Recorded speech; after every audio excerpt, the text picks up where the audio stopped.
You know, almost all my trees are shown. Hey, Randy.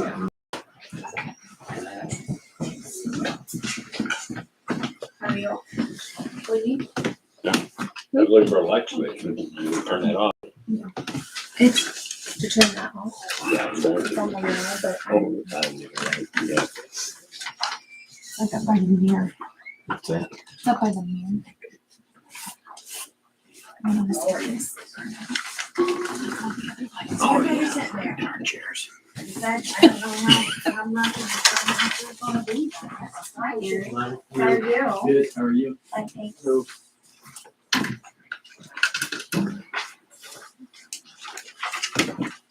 Hey, how you doing?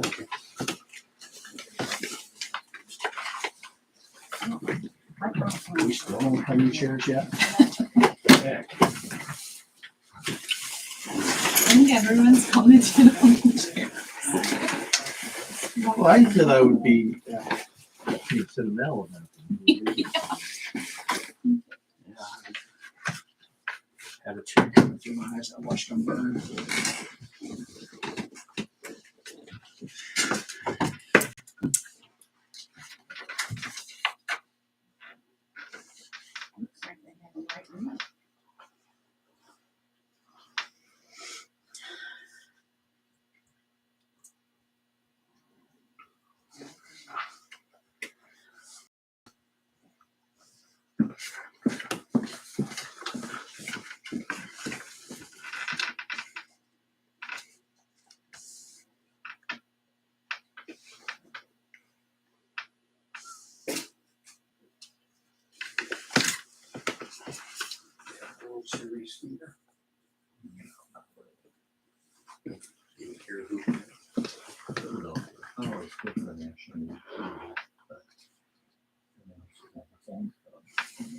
You see that?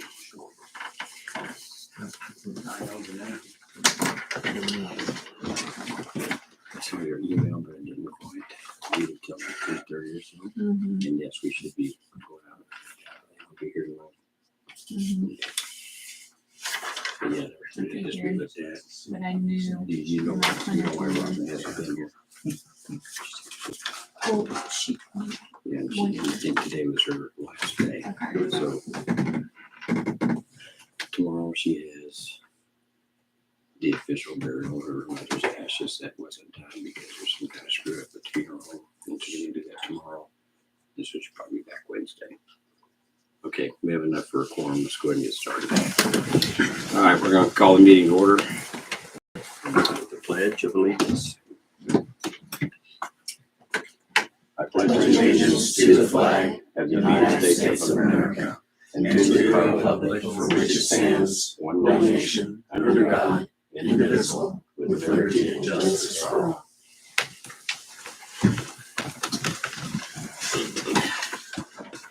Okay. Start with a roll call. Michelle? Here. Annie? Brett? Here. Justin? And what's your name again, Tim? Fred, Fred. Okay. present. I'd like to add buoys under other and continuing business. And then I'll move to adoption agenda. Second. Oh, wait. Hang on a second. I need to also add the fire rings under other and continuing.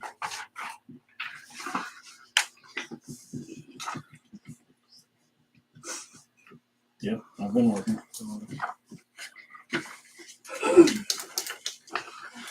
And anybody else? Do we need to re-motion that, since I added something after his motion? Yeah. Okay, I'm going to approve it with the buoys and the fire rings under other and continuing business. Okay, I have a motion to adopt the agenda with changes of adding under other and continuing business, buoys and fire rings, seconded by Tim. You don't have a second. Wait a minute. I He moved. added, I removed since I added something else. okay, So all I'll second. right, there you go. Motion by Tim, seconded by Brett. Any further discussion on that? All in favor? Passes. Doing nothing.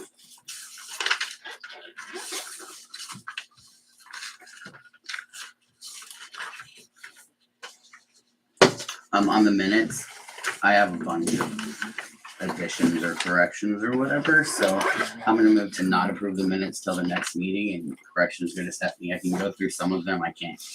There's quite a bit of them, and I wanted her to add some stuff where people were talking, which I didn't write down, so she'll just have to go back and reread it. But some of the, in here a lot, she put a lake resident stated. Well, I actually listened to the meeting and I can pinpoint exactly who some of those residents are, so I have their names by it so that we know who said it.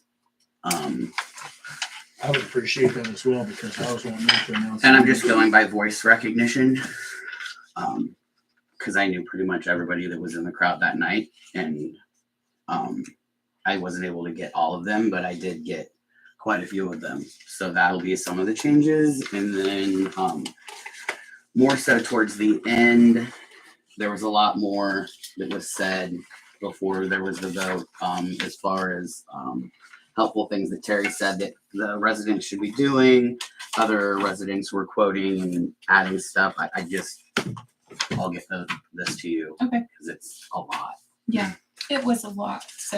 And it was a lot for you to have to do. Anyway. Okay. So I'll move to table the approval of the minutes until the next meeting. Motion to table the minutes of October 10th by Brett, seconded by Tim. And any further discussion on that? Those in favor? Those opposed? Those abstain? Okay. I'll move to approve appropriations for ordinance 1500. I'll second.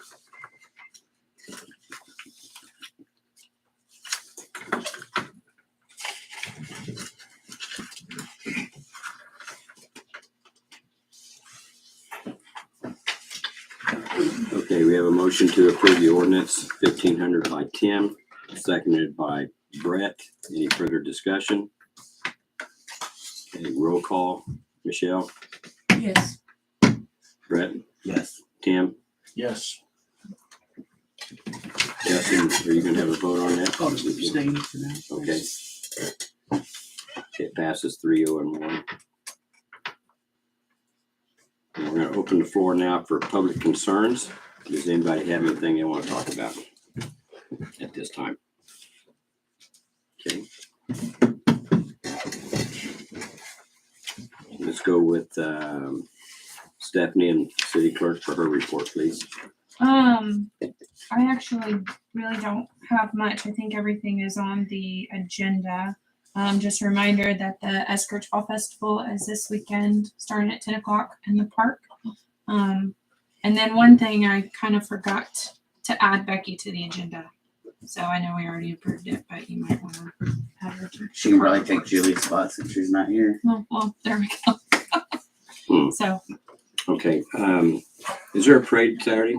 yes. What time does it start? Lineup is 11:30 and it Okay. starts at noon. So Okay. we'll line up over here across the street from the lumberyard. So in between Okay. the old bank and the Fire ambulance station. barn. Okay. And then we go down Main Street around 3 sides of the park Okay. and then back out. Okay. So, yep.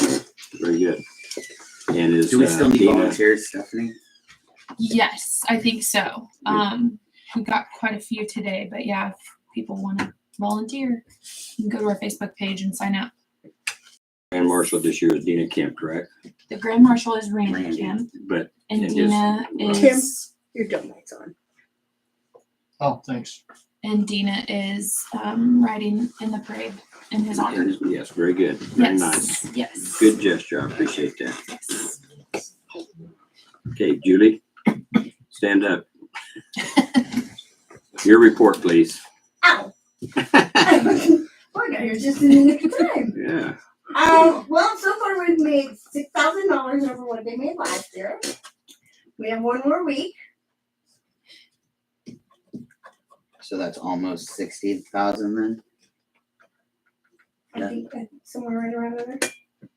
Or, I think I looked. It was like 55 yeah, I think it's. and change. Like, Yeah. but So, yeah. But other than that, I don't have anything.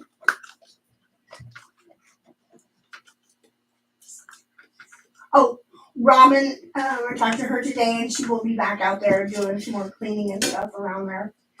But since her mom died and everything, it's been kind of a, so, And if I'm out of line for saying this, I will apologize ahead of time, but Robin also contracted by the COVID virus right after that. So her 10th day was today, being quarantined basically for that. So if you haven't seen Robin or wondered or were curious as to why she wasn't around, well, she wasn't able to be around. Right. So and apparently they just buried Gator today. So, it's there tomorrow. I it understand was it. today. Okay.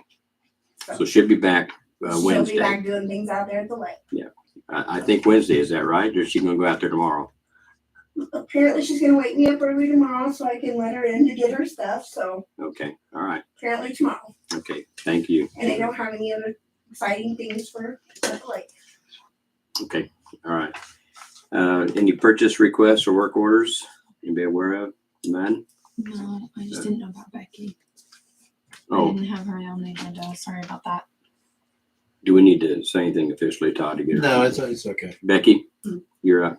I don't really have anything. I was Okay. just, in case you guys had questions for me. Okay, Sorry. Is everything still pending, or, I mean, it's been 2 weeks since we talked to you, so is there Oh. any moving forward on anything? There's been some discussion.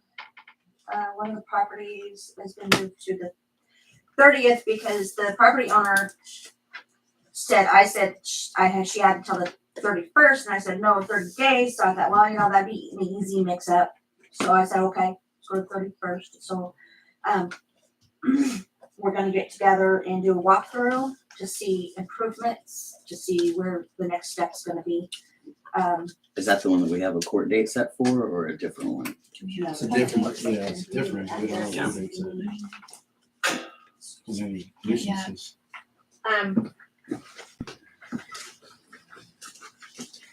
So a lot of people seem to have some health problems. So, let's see. One is 314 East First Street. So on the 30th, what is the 31st of Tuesday? I Monday. think Monday. Is that the Yeah. property with Yeah. the trees that we have to cut down? And that was another thing too. Both of those trees are still there. So did we look into getting those trees cut down? I have asked for bids. I've asked for 2 bids from 2 different people and they have not And responded. I'm sorry, we actually did receive some. They were You did? buried. I'm glad you said that. Yeah, I totally forgot. From Michael Bailey. So the one in front of that house is $320.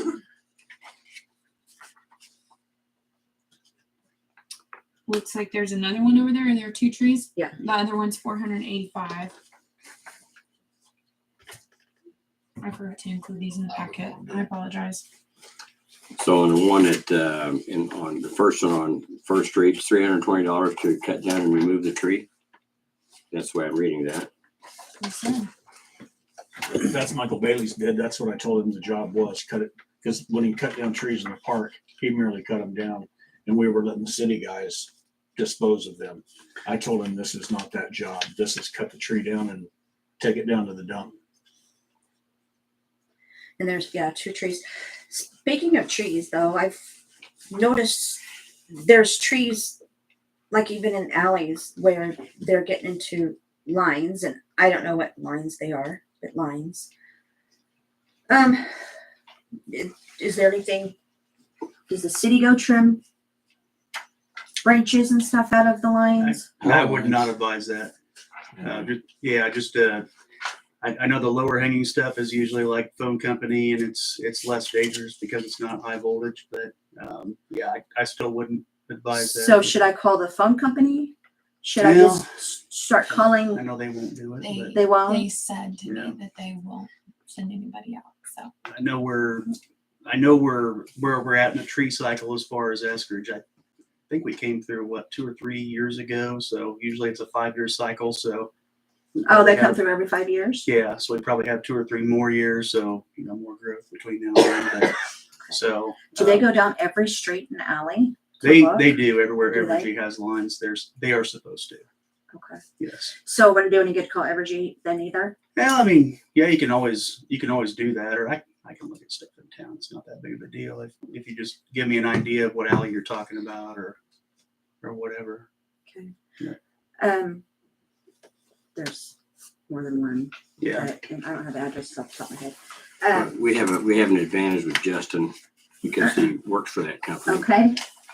I called him about a line that was down over a 2-block stretch on the south side of town that I noticed one day, and they were out there. They got at least one pole marked, and I know that they're going to be either replacing the pole or pulling it backwards because it's leaning like that, and the line's just dropped into the trees, and they're going to pull that back out. So, yeah, get with Justin on addresses. Photos help you, or you just need the address? I mean, around here, shoot, I can go look at them. So easy. It's. I mean, whatever you want to do. Okay. Yeah. Okay. You know. Whatever's easiest for you, Justin. Yeah. Actually, it might do you some good to drive the town. Probably will. Get out of the house for a while. Yeah. So, I'm sorry, I didn't mean to interrupt. Are you guys still talking about the trees? No. Mm-mm. No. Okay. Who knows who this Michael Bailey character is? I kind of know who he is. You kind of know. Mm. Is he a friend? He married my daughter. Oh my. Okay. Poor guy. Coming son-in-law. Mhm. All right. I don't think cutting the trees down, personally, looking at these, pass these around, I don't think it's beyond reason, the prices on those. The one at the Lake Wabunsee is the one I would have a concern with. I don't see $300 on that one. That's just me personally speaking. I do know that some contractors on trees will charge as much as $1,200 to cut down and remove a tree. So this only says one tree. That's what I'm talking about. One tree, Each- $1,200 to Each cut tree one has tree its down. own bed. So here's, right? Yes, yes. You're saying the 300 is or isn't cost efficient? For the light at the bait house, Yeah. I just think that's kind of a high price. It's Is pretty. the whole tree pretty going decent. down? No, it's a light. It's not a tree, it's a light. He's replacing a light. Yeah. There's, house. there's 3 bids here. Whatever G gets area lights for, which I'm not allowed to say. That and the time together. I mean, it's not like we have, what do you call that? Volume pricing or anything Yeah. like that. I mean, this is pretty decent. So.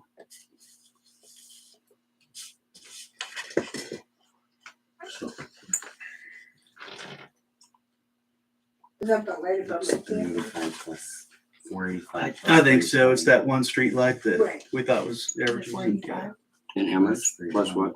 320, 805. Okay. I'll move to approve the 2 tree bids for, what was it, $805? Yep. Okay. Second. Okay, we have a motion to approve the 2 bids for Michael Bailey to remove the trees on 4th Street and second. On the First. motion was on First Street, I'm sorry. The motion by Brett, seconded by Justin. Any further discussion? I Those will in favor? abstain. I will abstain because of my connection. Okay. You still have a right to vote. I don't care. I don't see the problem with that, whether you vote or not. But if you abstain, that's fine. So all in favor? Those opposed? Those abstain? Oh, that'd be me. Okay, That's me. it passed 3-1. 3-0-1. 300. I will move to approve the bid for 300 for the light at the lake. Second. Okay, we have a motion to approve the repair of the light at the lake for $300 by Michael Bailey, seconded. The motion was made by Brett, seconded by Justin. Any further discussion? Those in favor? Those opposed? Abstain? Michelle, I'm sorry, I didn't see a raising to the hand either Oh. way. Yes. To I'll what? Go for it. To 4. Okay, thank you. So, Tim, would you mind getting in touch with this contractor and see if he can get to As work? we adjourn. Are we adjourned? I'm not adjourned. Okay. So let's see. I'll write this down here and figure it out here in just a minute. Okay, let's move on. New city business. It looks to me like the Wabunsee County Undersheriff is here. Eric? Yeah. Your last name is pronounced Hirsch. Kirsch. You can call me Susan if you want. I'm your taxpayer. All right. Where's the best place for me to Out back with the speak and dog. say hello where we to can with the dog. I want to see if you're packing your heater before. I call you Susan. it's there. Hi.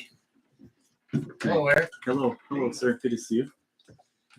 Hi, Dolly. Hi. Hello. Do I start now? Or Sure. Yes, forgive sir. me for being socially awkward. My name is Eric Hirsch. I'm your new Wabunsee County Undersheriff. For whatever reason, they saw fit to promote me. I don't know why, but I am. So hello. I wanted to come down here for 2 reasons: to introduce myself to the council and community. Some of you I know. Some of you I'd like to meet. And just by way of background, I'm a 2004 graduate of the Citadel. I served 8 years in the United States Marine Corps. Got out as a captain. I did 5 tours to Iraq and Afghanistan. Former NCIS special agent. I've been the detective here in Wabunsee County for the last almost 6 years. I started my career here in Wabunsee as an undercover narcotics officer in Eskridge. Yes, and Becky was wonderful to me, even when I was in role. But she knew I was a narc. She didn't tell anybody, which was good. And I don't even do drugs. I've served the country, the community, and the county, and the city, going on 6 years now. So I just wanted to say hello. I know in years past we've ignored our rural communities, including Eskridge, and there's been problems. And I wanted to hear my own initiative and let you know that you do have an ally in Alma. We are not an Alma-centric agency. There's new leadership. There's a new philosophy moving forward. Every town in this city, in this county is different. We can't have a universal approach to things, and there's problems. And I wanted to know what we can do better and what we can do for the city of Eskridge, legitimately. I know that all won't come out in a city council meeting, but I came down here on my own just to get the boulder moving uphill, so to speak, because we can do better. Secondary purpose of me speaking to the council is to inform you of a unique opportunity which I successfully now brought to Maple Hill, which I'm the city marshal, part-time, city of Alma, city of Harveyville, and the city of Alta Vista. We're all interested in a program called the Flock Camera System, which is a license plate reader. It is a camera that is set up, solar powered, connected by either cell or GPS. It's posted in a public space and it reads license plates.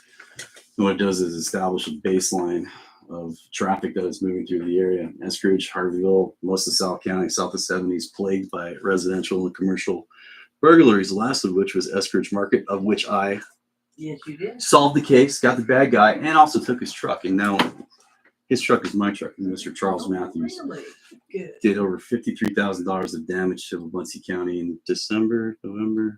January, yeah. Yeah. January.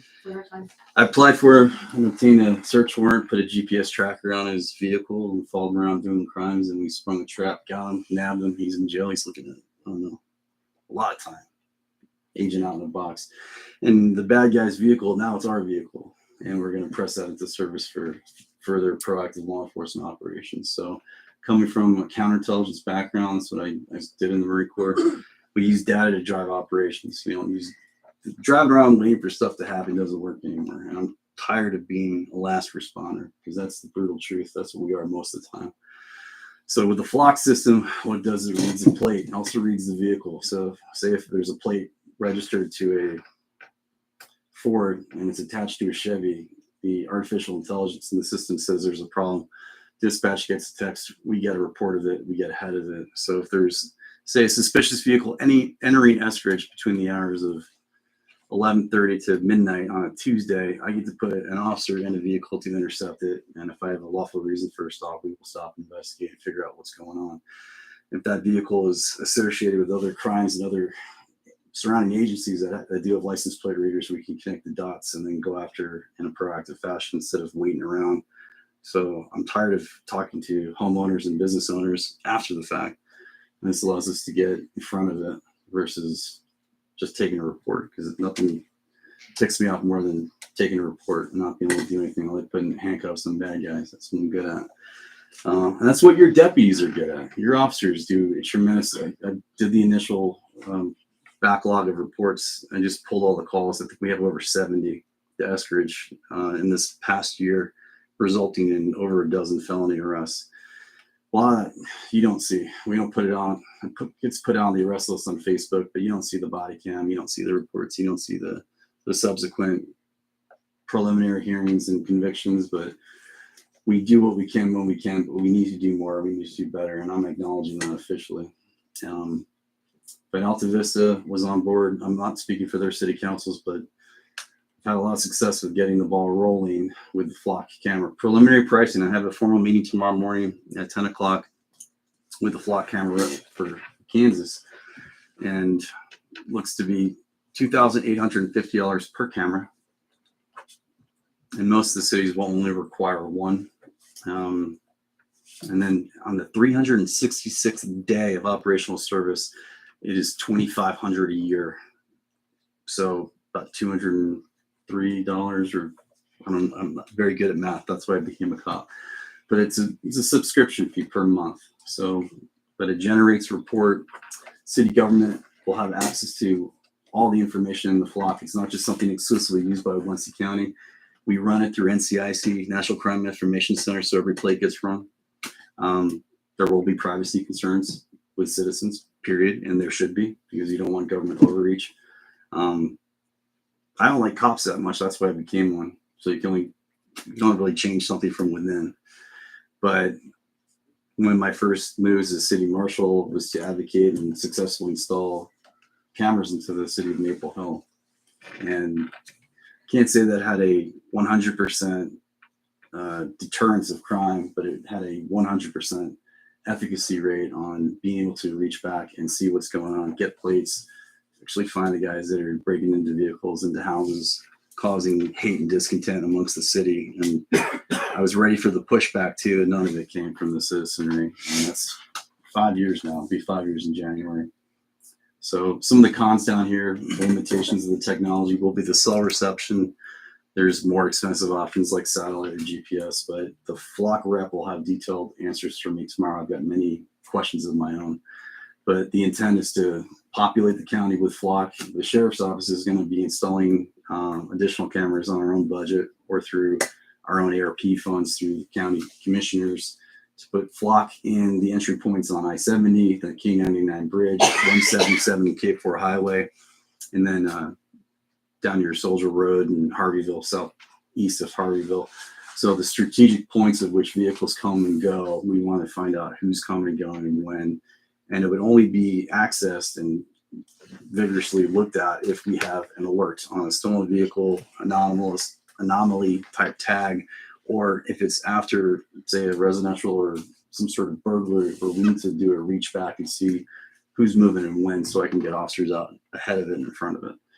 So that's something that I wanted to brief the council on as a viable option, which I am confident. I can't speak for any other city. However, everyone was very excited to hear more about the details. And it would simply be me introducing you via email or business card to the Flock camera rep. And we're going to put it on the cities to see if they want to move forward with that. I think would be extraordinarily beneficial. Sedgwick County, Wichita, several other major cities and counties in Kansas have introduced Flock to their proactive law enforcement armament, and it's revolutionized the way we're doing law enforcement to get ahead of things instead of just waiting around for a call, because there's nothing worse than showing up and there's a bunch of people that just got ripped off by a bunch of bullies that are out thinking that they have the confidence. Every rectangular county, which is most of them in the state of Kansas, these areas on the corners are sort of these little havens or refuge areas for outlaws, because the other counties around them, they don't do a lot of patrolling. And it's funny that, Eskridge is more or less arguably centrally located to Muncie County geographically. But Osage County, Lyon County, they're busy. They've got their own things going on. Same thing when you go up north. Potawatomi County's got Wamego. They're pretty well covered. Geary County on the western side of the county, and then Shawnee. Very rarely will you ever see a Shawnee County deputy on Southwest Carlson Road or Northwest Carlson Road. They're usually centered around the cities or in vicinity of Topeka General. We have to commit more resources to the interior. Our biggest city in Wabaunsee County is I-70. So we have 25,000 cars a day that go through I-70. My concerns are not too much with I-70 because we have the Kansas Highway Patrol that services that corridor. It says Highway Patrol on their vehicle. It doesn't say Eskridge. It doesn't say Harveyville. It doesn't say Maple Hill. Side of my car says Wabaunsee County. That's where I live and work. This is the community I care about. I'm here to provide options because I'm obsessed with solutions, legitimately. Some of these folks know me. They know my dedication. They know my passion for these types of things. And this is something that I believe will be a game changer. It really will be. It's not just a camera. It's digital set of eyes that will always be operational and will always be feeding us information that we can use to help put bad guys in jail, and also to hopefully get it out, because I want to shake up their confidence. A lot of guys are operating right now. I'm saying guys because it's 99% men that are the offenders, especially for the burglaries. They think that they know that we only have, there's right now, guess how many officers are on duty in the county? If we right now or any time. Right now. You. 3. There's 2 of us. There's me. I'm kind of not on duty because I don't have radio reception here. There's one person out somewhere, right? So, and during the, Well, can I have a couple questions? sure. So will that thing track speed? No. Nope. So is that an option?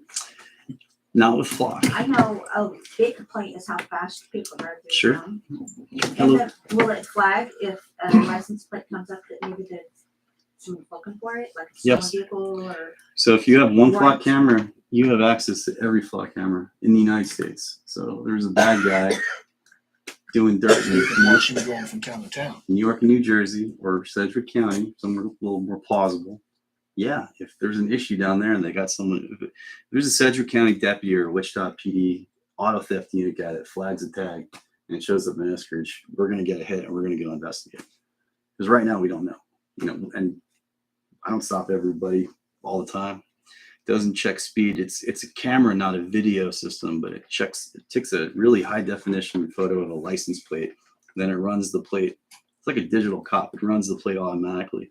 So most of the time, everything's fine. And then you get ding, something's wrong with this vehicle heading into Eskridge at 7:28. Yeah, on the 24th of October, 2022. And we get to, if there's a repeat, because a lot of times they'll go out of county and won't get them. But if they come back, because it's narcotics, stolen vehicle, stolen goods, stolen property, any unusual anomalies, we're not looking after speed. That's still a concern. I know that's always been a concern here. This is for I the just thought it would be a bonus. sure. And again, I would also recommend possible inquiry into either WTC or another vendor. I'm not saying which, but another vendor to put in strategic cameras, because it does make a difference. Just like burglars don't like getting bit by dogs in homes or getting shot by homeowners who have used their Second Amendment rights lawfully. Larry, the main reason that you got the guy is because the cameras. are Cameras. The cameras, yeah, the camera right here. First thing you Camera, guys did, you went run around looking at cameras and footage and. Yeah. but we got that guy pretty quick because of cameras. If we didn't have cameras, we'd be- My question is, there's 2 highways coming in through Eskridge. Is one camera enough? took mine. Well, she took mine about speed. It would be up to the city council. I'm not here to make decisions or to tell you what to do. I'm here to provide options to let the council discuss it and to let the citizenry comment, because it's valuable. It's a valuable piece of technology. There are other alternatives, but law enforcement that I trust, bigger agencies, Sedgwick County specifically, has placed all their eggs in one basket, and the basket is Getting full. but it's Doing its job. doing its job. It's I doing its missed how job. much a month you said after you. Who's got a calculator? 2,500 times 12. So however much. Divided by 12. Forgive me, as I was. Sorry, it's been a long day for me. 208. 208, I think. roughly. Something like that. Well, Eric, let me say, first of all, thank you for your service. I appreciate that. Second of all, I am really interested in this program. I'd like to get more information. You're planning on going to a meeting tomorrow. You'll have information. I'd like to give you my business card. It has my email address on it here, and you can forward information to me if you would. I'd appreciate that. Well, Mr. Mayor. Thank you. Thank you. And we'll get that information back to the city council as well. We'll put it on our agenda next week and review it. The information you got, won't promise you a decision next week, but something that we need to look at and work on. And I'm sure it's not 100% solution for some of the concerns the residents have in Eskridge about law enforcement, but it's a very good, strong start. And to reiterate a little bit about what Becky said about speeders, I know that they have these cameras in use in Europe, and people know it. They're there, and if they speed through there, they don't get a ticket, and they say, hey, it's great, but it shows up in the mail. You know, it might be a week later, but they get that ticket, and it doesn't take long for people to realize it can't go through at Eskridge at 50 miles an hour through downtown. Just briefly on that point, I believe there's some case law. I'm sure it's developed into different cities. And Counselor, you're more than welcome to chime in on this.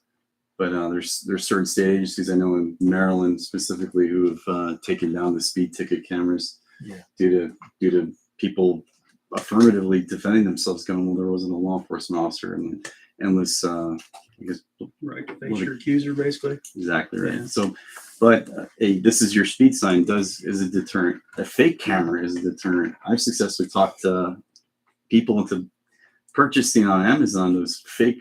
There's a device where you plug into your wall, and if someone knocks on the door, a dog will bark from an electronic box and it makes some people feel good. But like I said, and thank you. I don't want to monopolize everybody's time, but I'm here because I legitimately care. If you don't go with flock, great. If it comes down to the meat and potatoes of things, what do we need more of? What can we do better? What would the community like to see? I'm open and receptive to it, criticism included, because I care. So, And we're open to the information. So thank you again. Thank you for your time and information. I think this can be very helpful. Okay. And I look forward to getting your email. Go ahead. I just had one question, kind of to extend, I guess, what Tim was saying, but the $2,500 a year ongoing maintenance fee, do they give any price break for multiple cameras? Like, is it a? I will ask tomorrow. Yeah, that I appreciate that, because if that makes that less expensive, that makes, I'm not worried about the upfront cost of it, but the yearly maintenance is kind of where I get. And is that a monthly premium, or is that once a year paid? I will ask, and I'll have a definitive answer on that. Okay. Cameras are KDOT approved. They are solar powered. They are portable too. So if you wanted to reposition them, screw on and Okay. off. So it's not. And it looks like nothing. It doesn't look like a big license plate here. Just a camera. It could be a weather monitor, some sort of other device or sensor. It's not ominous. It's not clearly marked for specific reasons. Is it replaceable if it gets damaged? Yes, I believe it has that. Okay. Can the general population access the feed? No. Good. No. Are they two-way, like can see you coming and going from the same camera? Is it like? Don't believe so. I believe each one is facing the direction. Put a mirror. Every entry point, we want to see what's coming into the county. And Eskridge will be in a unique position where it's a major transit for all lawful and illegal activities on the roadways. But as we put these in, we're going to, especially most excited about on a personal, professional level, Harveyville and Eskridge. And other sheriff's offices they're building new jails, they're building new sheriff's offices, they're getting renewed sources of funding. And I'm concerned about the displacement effect as Shawnee County, Osage County, even Morris County is building a new sheriff's office and jail. They're in the process of, I'm worried about the displacement effect as more robust law enforcement enters the community. We have to keep up with our neighboring counties because I don't want They're gonna move here. the bad guys to move in. And that's a real thing. So I have a question. So technically, since we have 3 entry points into our town, I mean, truthfully, we have K4 and K4 99 and then 99. So technically, we would need 3 cameras. It would be up. It would be a decision if that Where goes. my mind went But, to. but Sure. in reality, Sure. what you're saying, what I'm hearing, technically, for our safety and benefit, we would need 3 cameras, in my opinion. And that's my opinion. That's sure. And if I were king, I think Third and Main would be the place to do it. Mhm. If we only had the choice. If you had one choice, because I had a budget of $30,000 for cameras in Maple Hill in 2019. I spent 15 of that. We have 11 video cameras that are on constantly. We've had no problems with them in Maple Hill.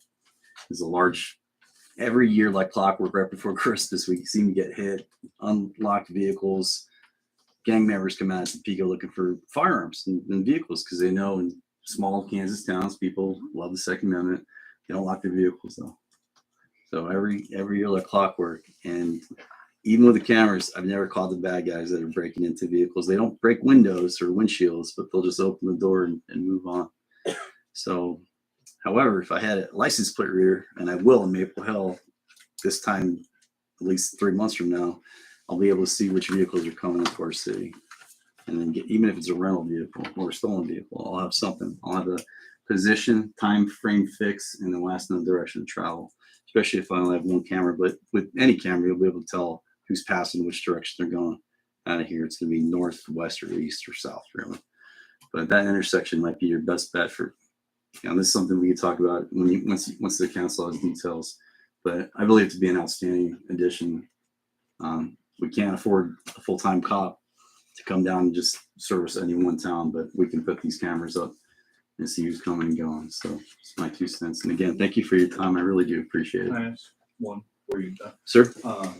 The lake, excuse me, the lake community is a little over 200 houses, so that's essentially as big as some of the towns here in the county, Sure. and it just has 2 entrances. Would that be a location, or Well, I found out the bad guy that broke into Dolly's store went to Lakewood Muncie to sell narcotics to someone there. I'm not going to go into details, but only knew that because I had a GPS on his vehicle through a district court judge search warrant.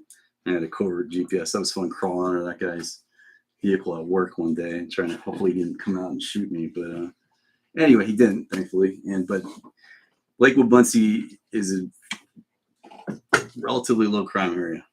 And people go there for one reason, and usually they're going home or they're going to a rental or they're going to see friends. But it could be conceivably. Does Eskridge have legal jurisdiction in Lakewood Muncie? yes, we do. Okay. Or the lake So- itself. Water. Yeah. Well, yeah. And I believe Beyond your over the intention rest of the on shore. Okay. As a lake resident, I would suggest maybe visiting with somebody from the LWI. Everyone in this room could go on flock.com tonight and buy their own camera they have ring door cam type things. They've got the founder of the company is just a regular guy. He's not a cop. He's not a government entity. He got ripped off. He got a porch pirate, and he was astounded that he couldn't communicate with other cameras in his neighborhood. So he developed Flock, and it just kind of exploded. And recently, too, 2016, 2017. So very shortly thereafter, law enforcement took notice of it and started funding their own systems. We're buying it for the county on the highways to see what's going on. Most notably, so we can alert Shawnee County or Geary and Raleigh County that there's some nastiness heading their way. But for the cities, because this is what matters. Big things happen in small towns, and the heart and soul of the county are in the towns and in the county. I-70 is I-70. It's going to be there regardless, but I don't want any more people moving out because it's not safe here in Muncie County, in the cities. That's why we live here. So I got to do my job and inform folks and let them know that it's not just hopelessness anywhere you look. There's a lot of good people, a lot of wonderful things that are happening here and can happen here. A lot of wonderful economic development happening. With the county seat being pushed outward, it's expanding, and it's very exciting. It really is. Legitimately, it's an exciting time to be here. So, Eric, the sir? cameras within the county are all monitored by the sheriff's office. The flock system, sir? Yes. Okay, that none of have been installed yet. And this Eskridge is the fourth city council that I've briefed as undersheriff so far. But I'm meeting with the rep tomorrow, and then I'm going out to speak to the mayors of each again and make the digital introductions so they can determine on their own if it's the right fit. But I predict that it will be a fortuitous handshake and beneficial. So we'll start seeing them pop up, or the cities will notify us that, hey, you have the camera operational, and then the flock rep will say, hey, we need to interface with NCIC and Mobunsi Dispatch so we can start running plates through the computer system and filtering all those plate readings. So I assume flock is abbreviation. it's like a bird flock. It's just Okay, flock, so like a little it bird. almost- It kind of looks like the camera looks like a bird. Yeah, Yes, so okay. if I'm looking for it on there, that's what I would. look Yes, at. ma'am. Thank you. And also just again passing. When I started here in Eskridge, I was portraying myself to be a drug addicted Marine living in the apartments, and even though I was just this random person off the street. What year was that? 2017, and everybody here in Eskridge was kind to me. Becky and Dolly were very kind to me, and I was this guy buying lots of drugs as an undercover narcotics guy, and everyone was so We nice to saw me. something in him. Yeah, his drugs, you Pass wanted by. to share his I drugs. wasn't doing drugs. I was doing melatonin gummy bears and selling that to get street cred. Anyway, it's a long story.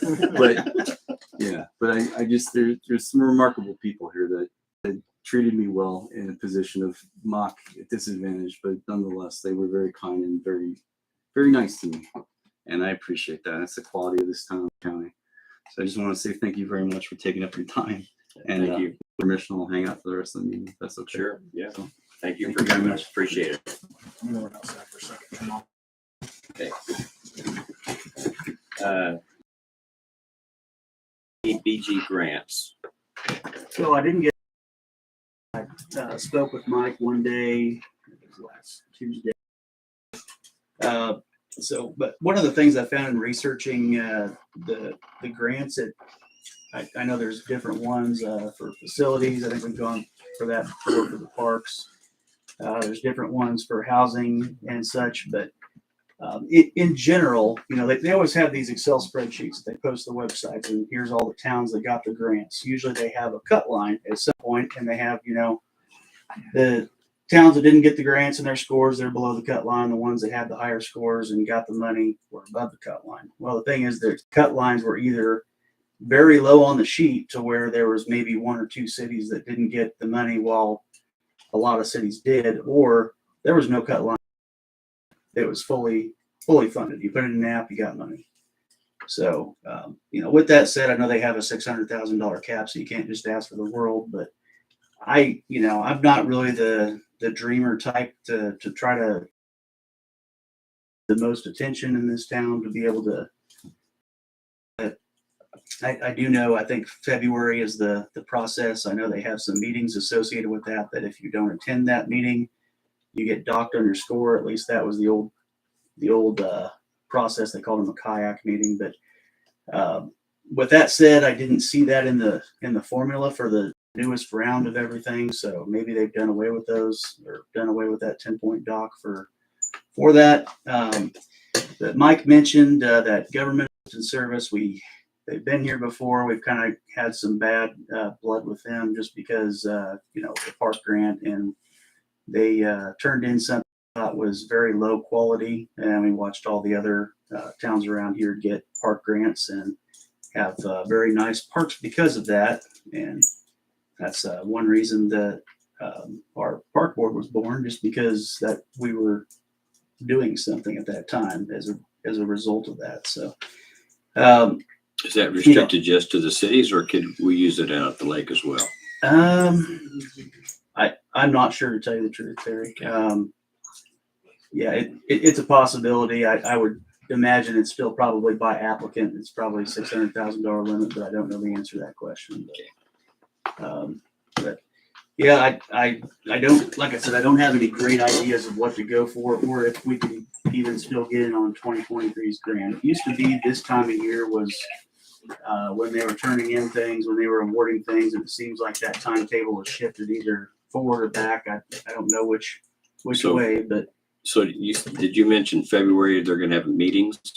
February is going to be the awards. So I mean, The I award. imagine the And the meetings? timetable is back from that. I'm not sure though, so that's why I was in here from, government. Crawford got bought out. So I mean, I know it was her and her son Garrett for a while that was doing it. And Still Garrett and another guy. then another guy bought into that. I know Mike's dealt with him, and Mike has been impressed with him, is what he told me. So thinks he could be helpful. So I'd like to have him in here for a future meeting, and If you can arrange to get him here, that'd be great. And yeah, if we can missed find the out boat when for the this year, then- meetings, are, we can make arrangements for Yeah. Tim to take a day off from work and go to that meeting. Okay. Sweet. I'll go with you. Also, it would probably be beneficial at some point. They would probably tell us the same, to get LMI survey renewed. Yeah. So, and I know that did that last time they walked around. I thought they did a fantastic job. I'm not saying do that again. I know that the government assistance service people will do that for us for a fee. I would say let's pay the fee and get that survey so we can use that for 5 years. So that is a prerequisite on that. If you don't have if your census numbers don't outright put you in that category, which I'm not sure where we fall as far as the newest census, and if those numbers are even compiled yet. But I know that I think we were LMI anyway, and they got us maybe a better LMI or into a different tier, I think in 2015 when we last had that done. So I would just suggest that, we start that ball rolling as soon as we're able. So that's all I really have to say about it. Okay. Anybody have any questions? Okay, thank you, Justin. Next up on the agenda for New City Business is Dog Catcher Topeka. That's mine. And I was I called the Topeka Police Department to get information on their dog catching program and what they use for vehicles, what equipment they need to get dogs captured, especially those that are vicious, and equipment that they use to protect the officer from getting injured.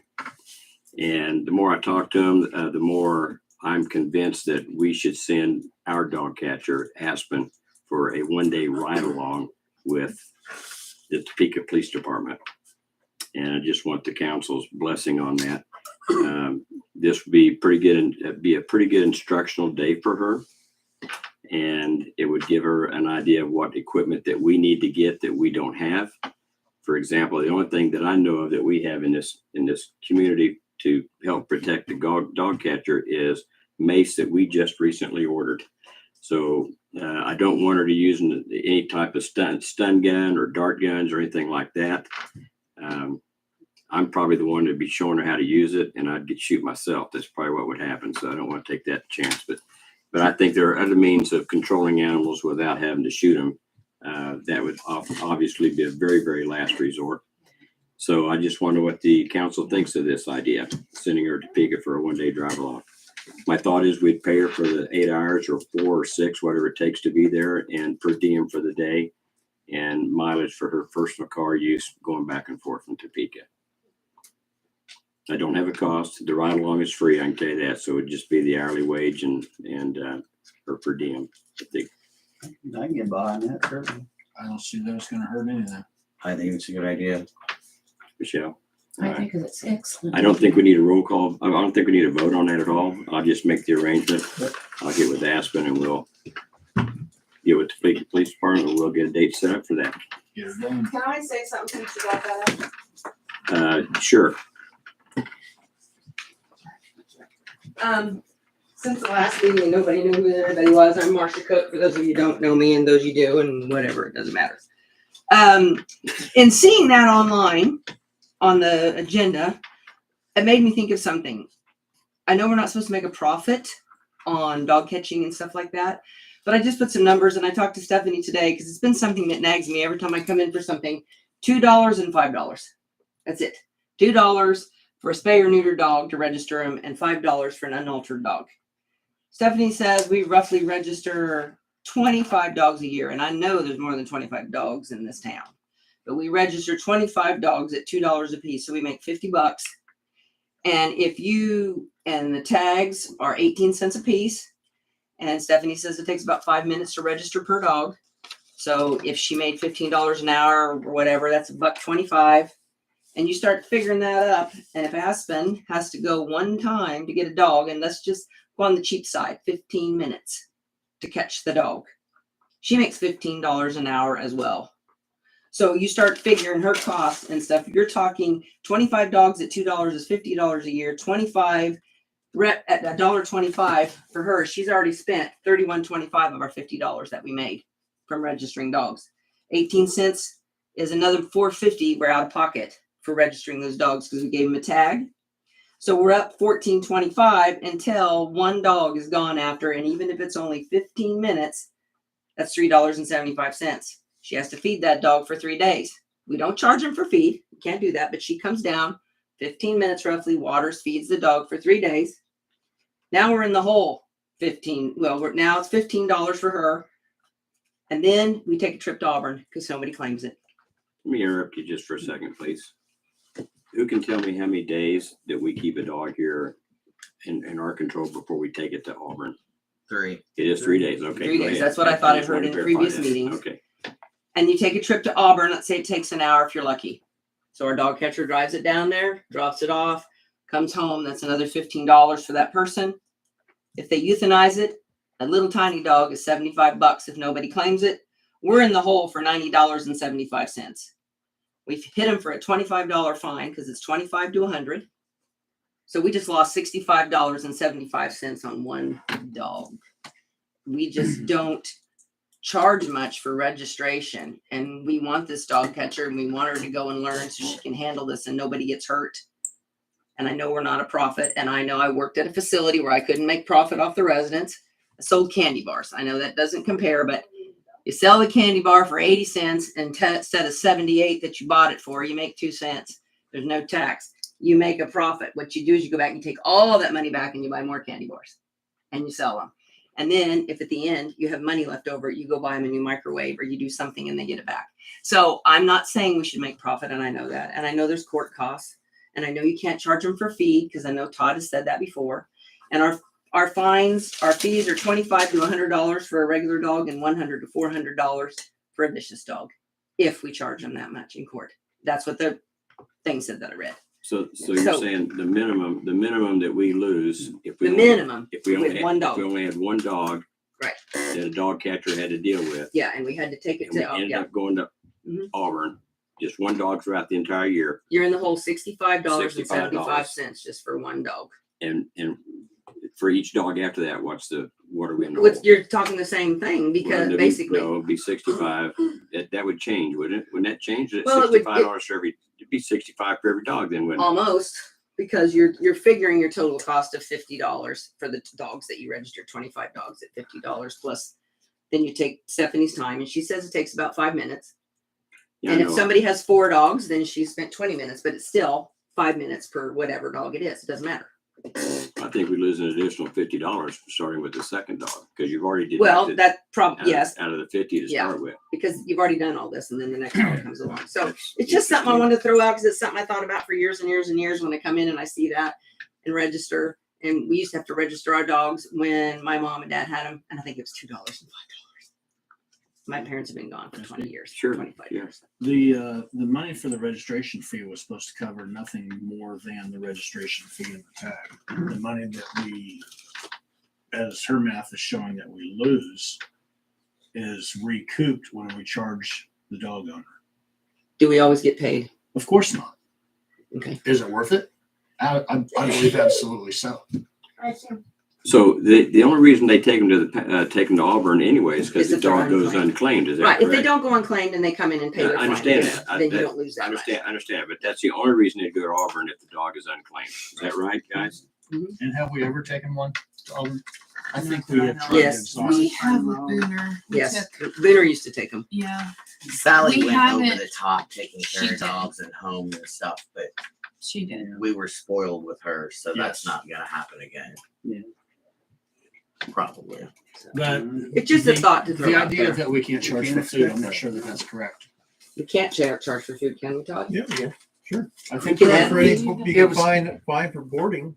when we designed the dog catcher position years ago when Dolly was here, we had the fine for their dog at large, and added to that would be the costs that we incurred in taking care of that dog.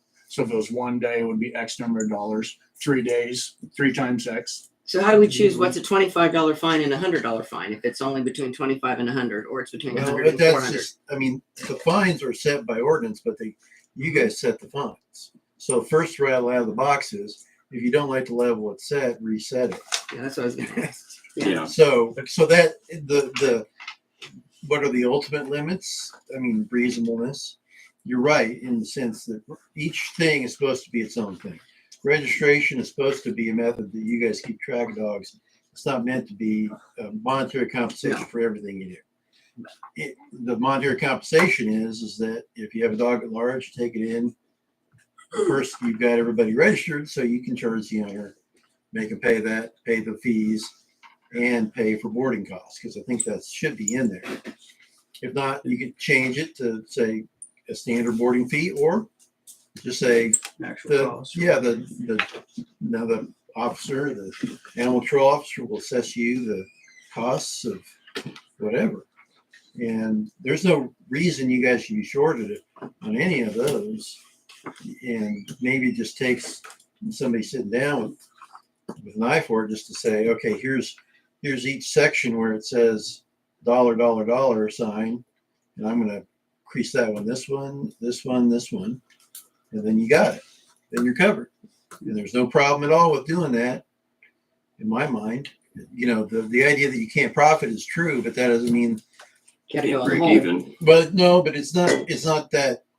It's within reasonable bounds too, because you're not supposed to be sitting there saying, we're going to calculate it out to the penny and we're not going to get a penny more. It's okay to say, we're going to fine you, $150 for a dog at large for the first time. And at the end of the year, you're plus on that account by $500, $700. That's not a problem. That's the nature of the beast, because next year you're going to be, down 300. Or And if we budget ourselves right, the money goes into that account and it Yeah. just stays with it and sticks with it. and it's until not like nobody's going on vacation to the Bahamas here except for the mayor. That's right. Um, You weren't supposed to tell anybody that. That's You just going had to. alone. yeah.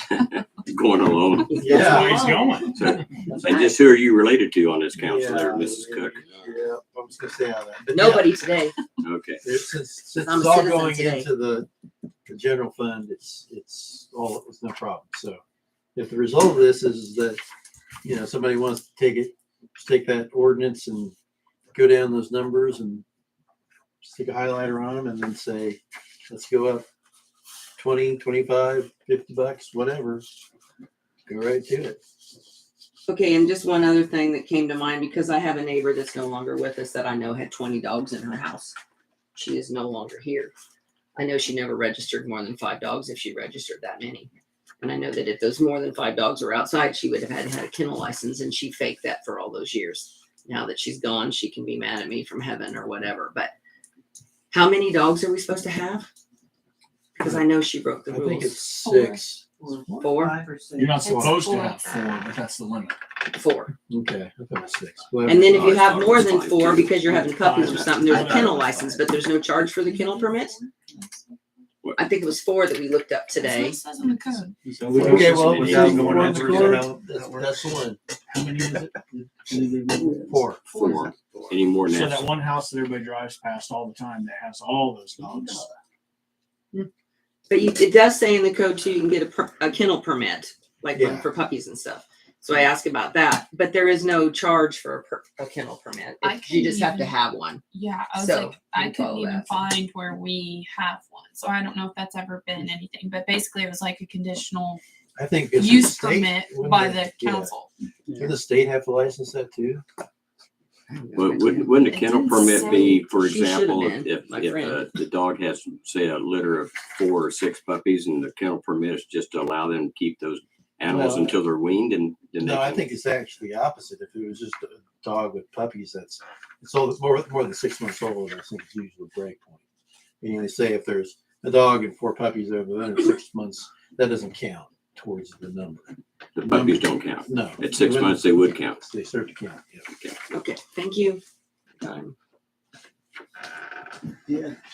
Remember, at least with the registration fees, I know we tried to keep that intentionally low just so people would say, oh, it's only $2. So Yeah. I'll go ahead and register. But I actually think that helps in that, but I think it also hinders. They're like, oh, it's $2. I'm not going in and doing it. I think that it It's would not help. helpful. I've Yeah. always thought it would help if somebody registers their dog and then annually they get a reminder. Aspen and I have talked about that, and she wants to change that because it's also supposed to be they're renewed every July.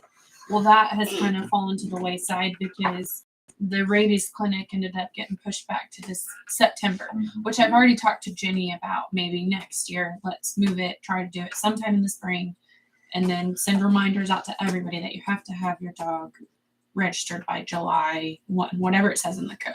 Was she receptive to that, or She was going to let me know. I know so- she's terribly busy every Yeah. time you ask her. Yeah. So Yeah. she's always But- got a million things going on. Yes. So Okay. Any more questions on that? Any other comments? Okay. Topeka Landscape. Oh, wait a minute. Got a waving hand back there. Yeah, we're talking about registered dogs. Right. Now, okay, now I know there's a whole lot of unregistered dogs. What do we do about those unregistered dogs? Well, we've got a compliance officer or a dog catcher in this case that's supposed to be looking for these things. Okay, that's all I, Supposed to be looking for them and report to us, Yeah. people that have them. So when she discovers somebody that doesn't have a registered dog, how long do you take? How long do you give them to register that dog? Do you tell them to come do it today, and then if they don't, then you send them a letter, It's up to the officer, a fine, or technically. whatever? I mean, it's up to the officer. I mean, as soon as the officer sees one without registration at somebody's residence, it's a violation. So she can cite them right then. I think it's probably maybe a good PR move just to say, Give her 10 days. yeah, you need to register it 10 days. And then go back around there. And if it's not registered in 10 days, then Business days Now that or this- does that count weekend? The dogs were brought up. I'm going to ask you, Well Stephanie. said. Was anything done about the dogs that killed their neighbors' cats? I haven't heard anything from Aspen yet. She Okay, was looking because those into it dogs are last not time. registered, correct? Correct. As far as I know, unless And we've been which- dealing with those dogs for a few months. yeah, which months, I actually, didn't a go year to probably. the rabies clinic, so I guess I can't truthfully speak to that. Aspen went; she has the book with her, so but my understanding, there was only about like 8 to 10 of us that showed up for the rabies. I don't think there was a whole lot. Yeah. And when I first moved here, I was used to living in different towns, and the fees I was used to were $5 and $10. And I asked, why cheap and $5? Well, that's to encourage people to register their dogs. Well, apparently it's not working for us. I agree. How do they advertise the rabies clinic? Cause I, two years in a row, haven't even seen the advertisement. for it. Facebook and flyers around town. Okay. And I just- So they'll put flyers in like the post office too. Yeah, we put them in all the Yeah, the city businesses, and then I posted on Eskridge Watch and then on I the think I must have Eskridge missed it. Facebook page. There's even a little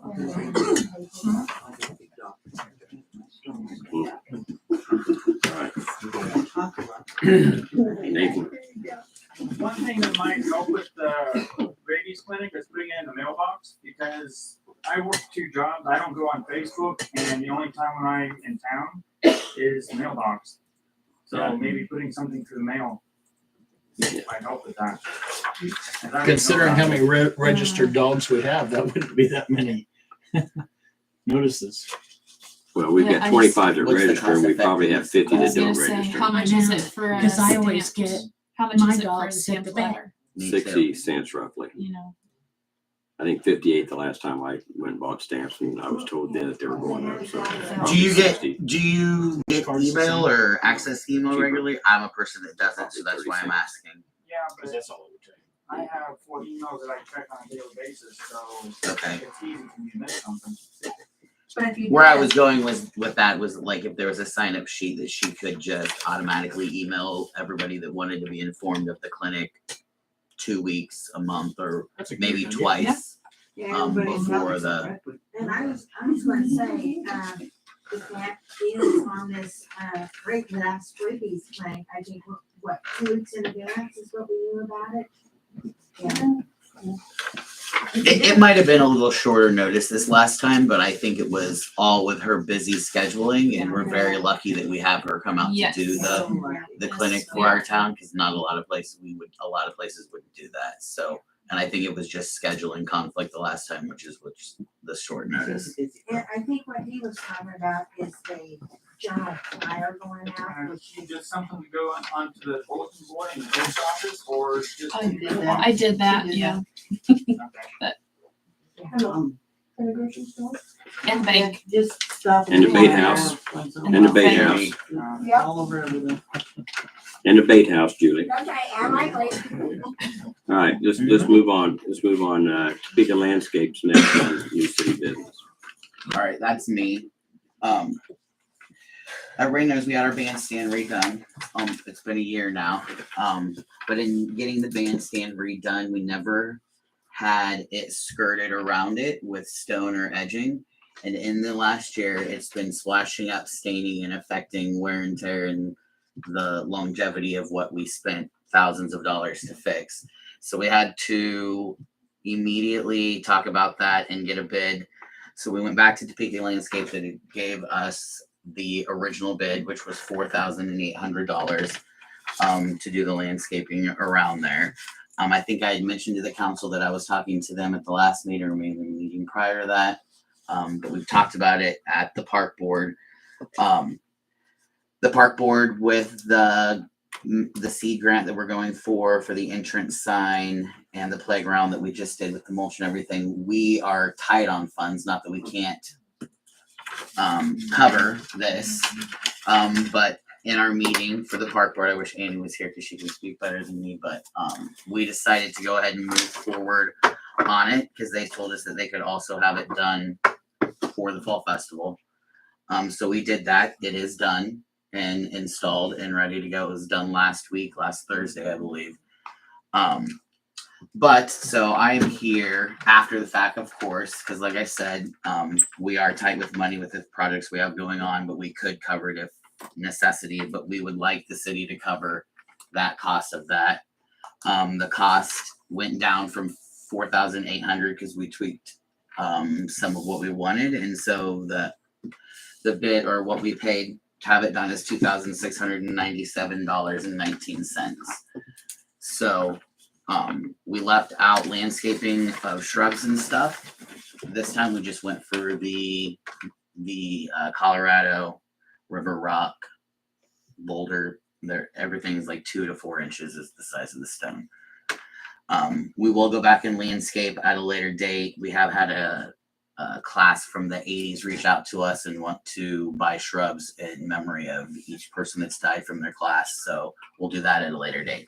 But right now we have it done. The bid was $2,697.19 again. I did cross-reference with Stephanie, and unlike most years, we do have quite a bit of money in the general fund, well or over $30,000. So that's what I would propose that we're taking this out of. Generally, I would say go for the 1%, but we've taken some things out of the 1%. We approved Christmas lights for the bandstand last year out of the 1%. Did not get them because of we got the wrong ones that were shipped to us. So that will be spent out of the 1% again. And we have the big project of the north side of the sidewalk where we're going to have to either tube or concrete in a portion of that creek to get the sidewalk to go across that next year, which is going to take a big chunk of the 1% sales tax budget. You better budget in there, city street. If you're gonna have, you guys are gonna put that 1% and do the sidewalks on the businesses here. No, Where I'm talking about the park. No, but I'm talking about In the future. maybe that in the future, Mhm. Correct. because we have Yes. some dangerous sidewalks. And I have been in contact with or sent Devader a text, and I'm hoping to get 3-year out bids so that we know exactly what we could potentially be looking at, even though increases will be coming, and what projects for the next. 2 ladies have fallen on that in the last 6 months, Right. and Dean tripped over it all the time. Sorry, Dan. Anyway, so that's the reason why we didn't want to take from the 1% sales tax. So I guess I'm here to ask if the city will approve this cost out of the general fund. I got a question for you too, though, Brad. Yeah, go ahead. And it involves the park, and Go you're ahead. part of the park committee. Correct. And there's gonna be a wall or an entrance archway or something built Yes. down there, and it's gonna be built on the northwest corner of the park, is that right? Correct. And do you have the location on that corner where it's gonna go yet? It's gonna go just up from the stone that's already currently there. There's a stone in the ground there, Correct. and my thinking is, the archway is gonna go probably from the southwest to the northeast. It's across gonna that be corner. a half moon shape, and it's gonna face the And- corner, and so when has you're the- coming up, you can read it And directly. does the diagram for that include a sidewalk that needs to Yes. go across that north, so it will not interfere with the It sidewalk? will not interfere when it with goes that in? because there's Okay. also a sidewalk that will connect that in Okay. the front that runs behind that All right. entrance sign. Okay, And that is all in the plans that are right up at the front here as you're walking the door. So does anybody have any questions about this? Any concerns? Any hell no, we don't want to do that? Anything? Yeah, I mean, I could go either way. I guess my thought is, we can always pay later with general fund just because it's unrestricted. But if we have the 1% sales tax money now, since it is a use that we are allowed to use that for, to do that, they reimburse out of that. But I don't know. That's just my thoughts. I mean, it's I guess we end up doing the other things later. It's 6 of one, half a dozen of the other, because then you just take it out of general because now your sales tax fund's lower. So I don't know. I mean, I'm all for reimbursing in some way, shape, or form. I'm just, I guess I really don't care what pot of money it comes out of. I like the idea of using the 1%. I'm sorry, we're done. Yeah, I'm I done. like the idea of the 1% sales tax and to hurry up and take care of that gazebo that we've spent so many years trying to restore. I think that we need to finish the job.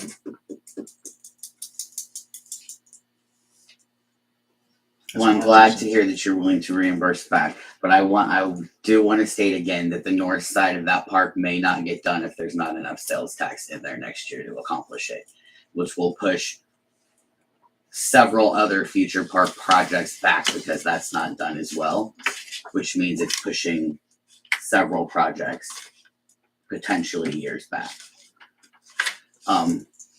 Like I said, normally I would absolutely be for taking out the 1% sales tax. But this time I would prefer to just do it out of the general fund for that very reason. We've already taken extra out reimbursing Mike back for his curbs this year. We will be having the Christmas lights being taken out that was already approved last year again. So not knowing what those Christmas lights are because they're in the middle of being researched and looked up. I mean,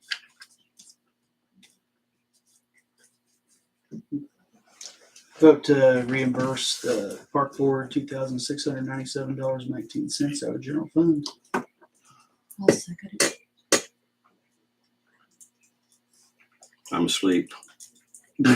All right, we have a motion to approve the figure amount, please. 2,000 what? $2,697.19. $2,697.19. Motion made by Justin, seconded by Michelle. Any further discussion on this? Those in favor and those opposed. The motion passes 3-1.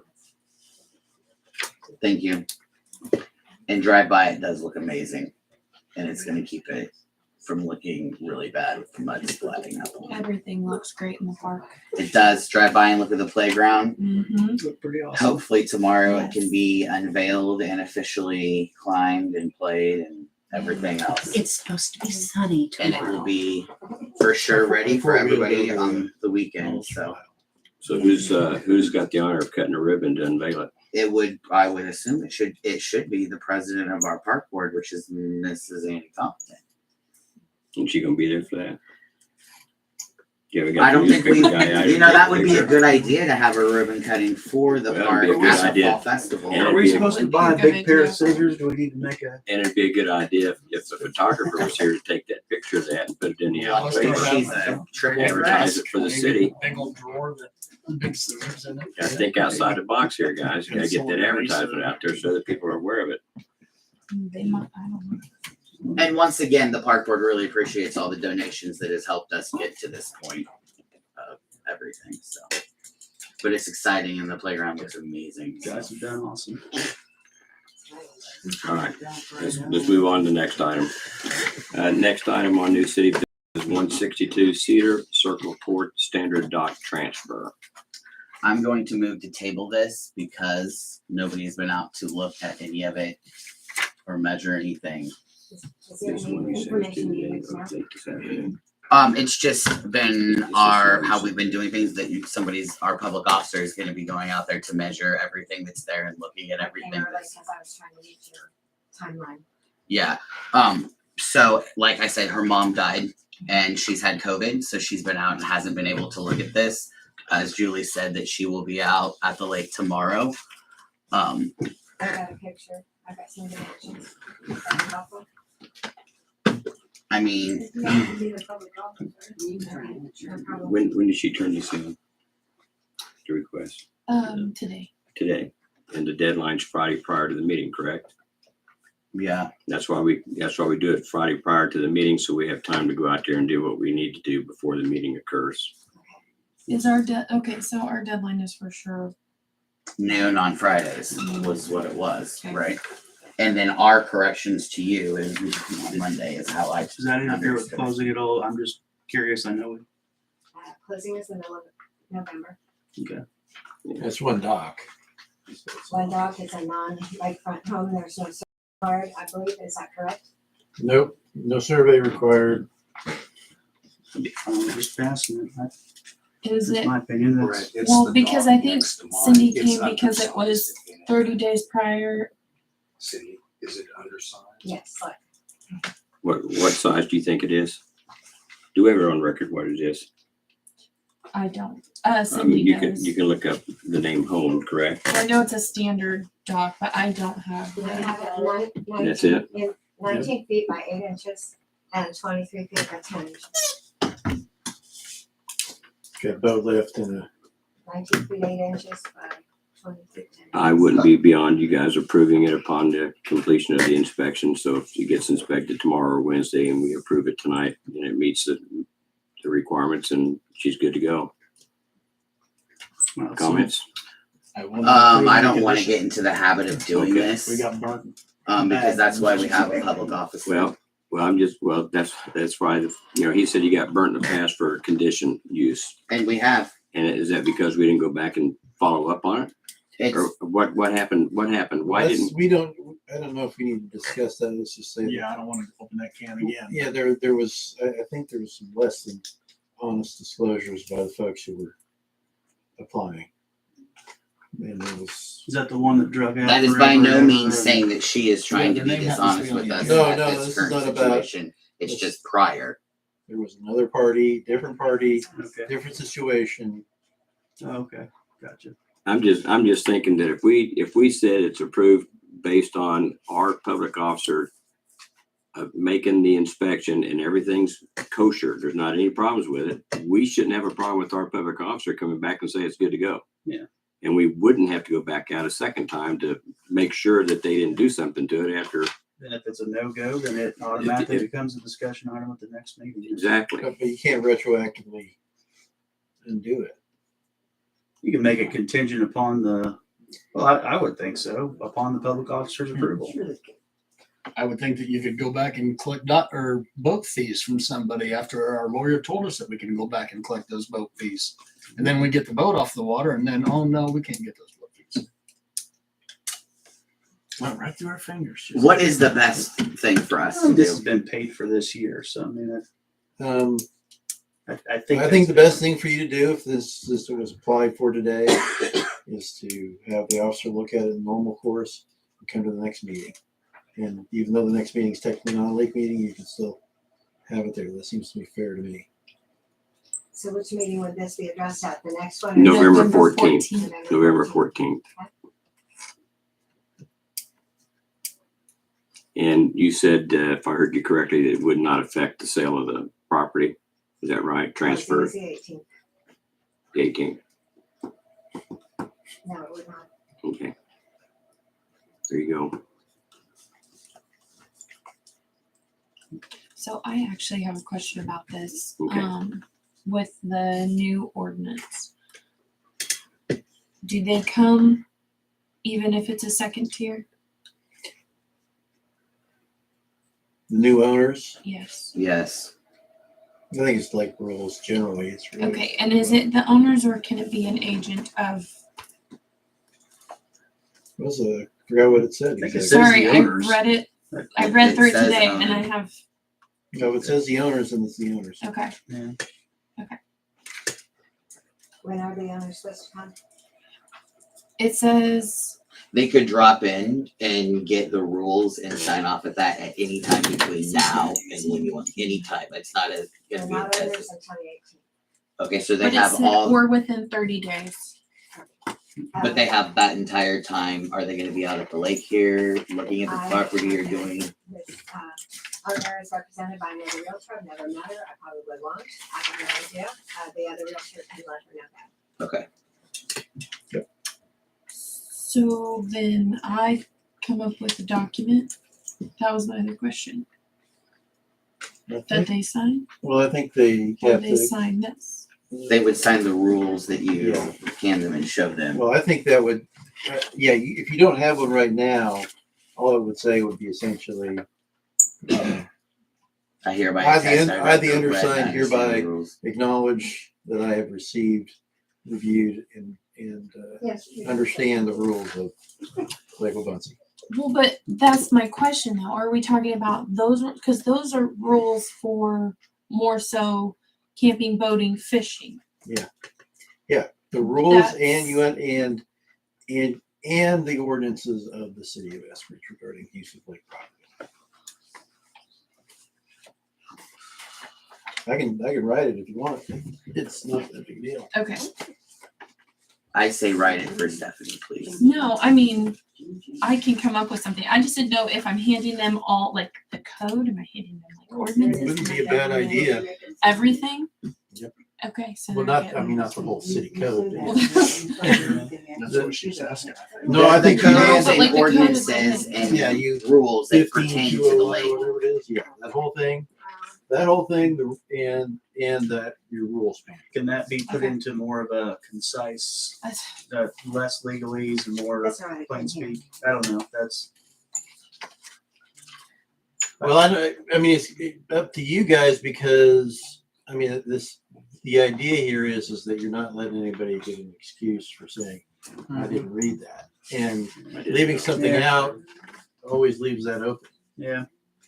So, I mean, I don't think, I mean, as a general rule, contract law says you've got to, you're assumed to have read it. The law does not allow ignorance to defeat a statute or regulation. So I think it's immaterial to enforcement, but you're looking for that extra little, Cushion. yeah. So Okay. I just think trying to summarize it always just leads to, Trying to head off future incidents, I think is the. That's a good way. Yeah, Great just- way to. Yeah. yeah. And one of the ways to do that is to take this seriously and say, yeah, we've got some rules here, folks. Yeah. And it's not, Agreed. it's, Well, we just didn't want it to be another sheet you sign at closings. I mean, I mean, there's a lot of those. So basically, So I can that come was up the with intent kind behind of it. like a The package. packet that I can give them, and I can email them all of the Yep. documents, Yep. and then a piece of paper saying I've read all of the rules, and then let them know they have to come to a meeting. Yep. Okay. Just and Within acknowledge. 30 yeah, days of and the transfer. The And signature thing says I acknowledge. Or just here, right? Do they need to come to a meeting or? Where you're working. Or to you. okay, so they Yeah. can just come to. They can come to you to City Hall, or they can come to a meeting. Is how I think it was, I think it was the options, wasn't it? I think so. Here, let me see. There's no New use for us owners to come shall to a attend council the meeting city if they can council come in meeting. during the day and get it done with. Yeah, stuff. I think that was the Agreed, but we people I who don't have know. jobs and. So the sometimes new board owner members shall and attend the everything. city council meeting either prior to the transfer of structure permits or structure rights, or within 30 days of any approved transfer, to affirm in the minutes of said meeting that they have fully reviewed the ordinances, Okay, rules, there you Yeah, go. right, there's and your answer. regulations. They So do, Gotta have, go to- they do have to come to the meeting. I read it thoroughly. There you go. That's the law. Thank you, Stephanie. Would you put me on the agenda in the appropriate meeting and I will. I'll watch the agenda then? I will. Or do I need to come since I was here this time? Because you're gonna get the information from the officer. I would leave it up to you if you would like to come. But the officer will be reporting. Yes. Okay. Yes. Yep. Thank you. Yep. Thanks. And you can get, Cindy, you could get, Robin's number from Stephanie if you wanted to talk to her, which is our public officer at the Okay, lake. that sounds great. Thank you. Thanks.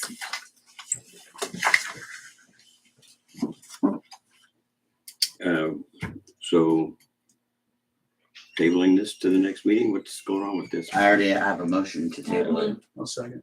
Okay, we have a motion to table the decision on 162 Cedar Circle Court by Brett, seconded by Justin for the next meeting on November 14th. Any further discussion on that? Those in favor? Those opposed? Passes 4-0. The decision will be made on November 14th. I'd like to add one thing to Robin and the public officer. We have her tablet, which makes her job much easier, but we really need to find some way to get her a case that's floatable in case it slips out of her hands and goes into the lake, to avoid a catastrophe of all the information that is now loaded up on there. We had like a waterproof one before that had like a lanyard. I think we still have it. Keisha was here. Yeah. That one. That's the one I'm talking about, and I have that, but it's not like a floating. Are there floating taps? I don't know. I used to have a floating one for my iPhone, a floating case for my iPhone. Waterproof.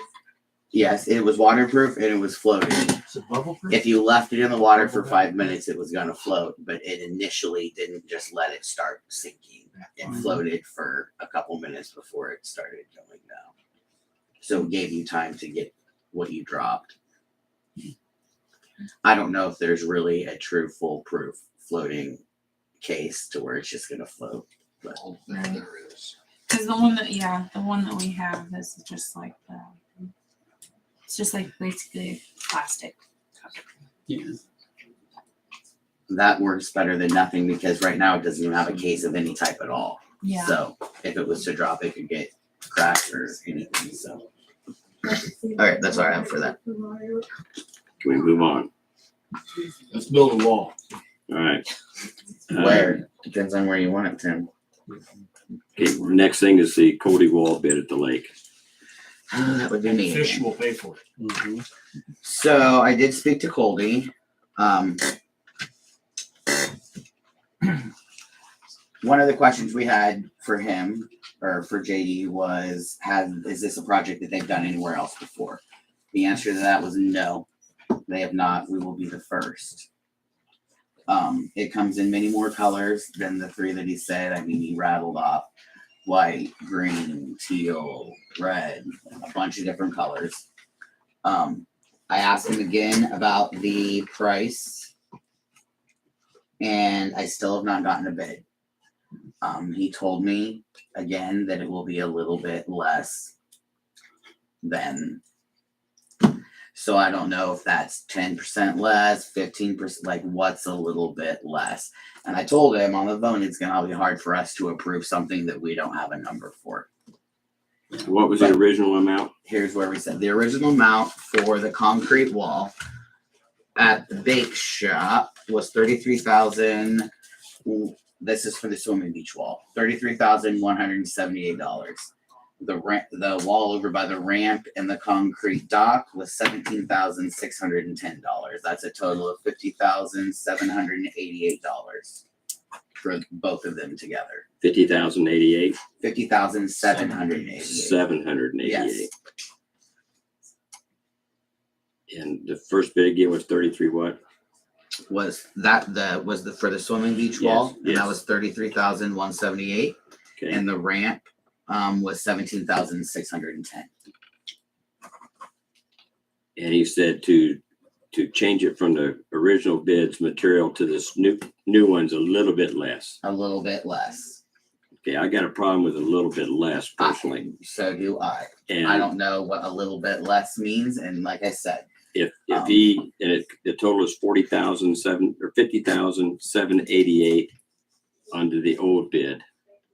And So to me, a little bit less ought to be 10%, maybe or 5, maybe he's thinking 5. or even Like, 5. there's where that's going. But I don't want to offer him 5% less, only to find out that he jumps on it at the very instant we Yes. say that. I just assume offer him something lower and let him counter that if he doesn't feel that offer is And the last sufficient. time I spoke with him was Friday. I came into City Hall and I was back here at the desk, and that's when I called him. I also have a concern. Yes, ma'am. Has he had any training or any kind of instruction on working with this material? How to put Yes, it they in? have done research to know how to be doing it. They've just never done this specific. This will be the brand new specific project. The deal with the vinyl sheet planking is that it started on the coast, from what I remember him telling me. So it would have been started at like New York, California, like for oceans, and it worked so well for that and was so durable that it's now breaching or coming in toward in America, which is why it's now reaching the middle of us as a new product. But it originally started on the East Coast and has been got such rave reviews and had such great durability that they kind of are pushing it in as other options to concrete as far as longer longevity and less in price. I would love for him to give us a quote by the next meeting and give us a color thing so we can pick a color and go with it. That's what I want. They do not have a color wheel. He was just reading it off in black and white of what it says. I'm happy with just the name of what colors. I want to get it done. I don't want to. Well, he said, I asked him the time frame for it. If we did not do the concrete and we went with this vinyl sheet piling, it would be 2 weeks out. It was how long it would take to order it, and then he would be hoping that we could get it on. So if we were to have approved it tonight, it could be done right after Thanksgiving. I just want it done before the lake freezes. I'm happy with that. I don't think it needs to be in tomorrow, but this fall before the freeze is what I want. What I would love So to I see. guess going back to him, are we all on board? Are we all on the same page as far as going with the sheet piling, or is any of us still wanting the concrete or have more questions about either or? the only, I like the new idea. I like that as opposed to the old one. What I don't like is waiting for him to give us a bid. And I say that because you've tried to get the bids from him and he's He's hesitant been to give hedging it to on you. it. He doesn't want to offer you something. I just feel like on a business sense for us that he wants us to make the first move and he can decide if it's right price or not. If he makes, he could decide that if we make an offer and he don't like it, he's going to come back with it. Why do you shake your head? No, we don't. We're not gonna offer blind. We're not offering it blind. We know he wants 50,788 for concrete, but it's a little bit less for the material he wants to change it to. Well, I offer blind, I offer a lot less. Well, 30,000? hey, we don't have to. At that We point, don't they have can to. tell. We don't have to Well, go. I mean, that's just, But We don't have to drop the offer to 45,000. Make it 25,000. I don't care. I'm just throwing it out there. You're in my neighborhood now. I have no problem with that. Yeah. I don't want to be And offering a price special. blind. I mean, Yeah. Because you're just wasting time because you guys need a bid now.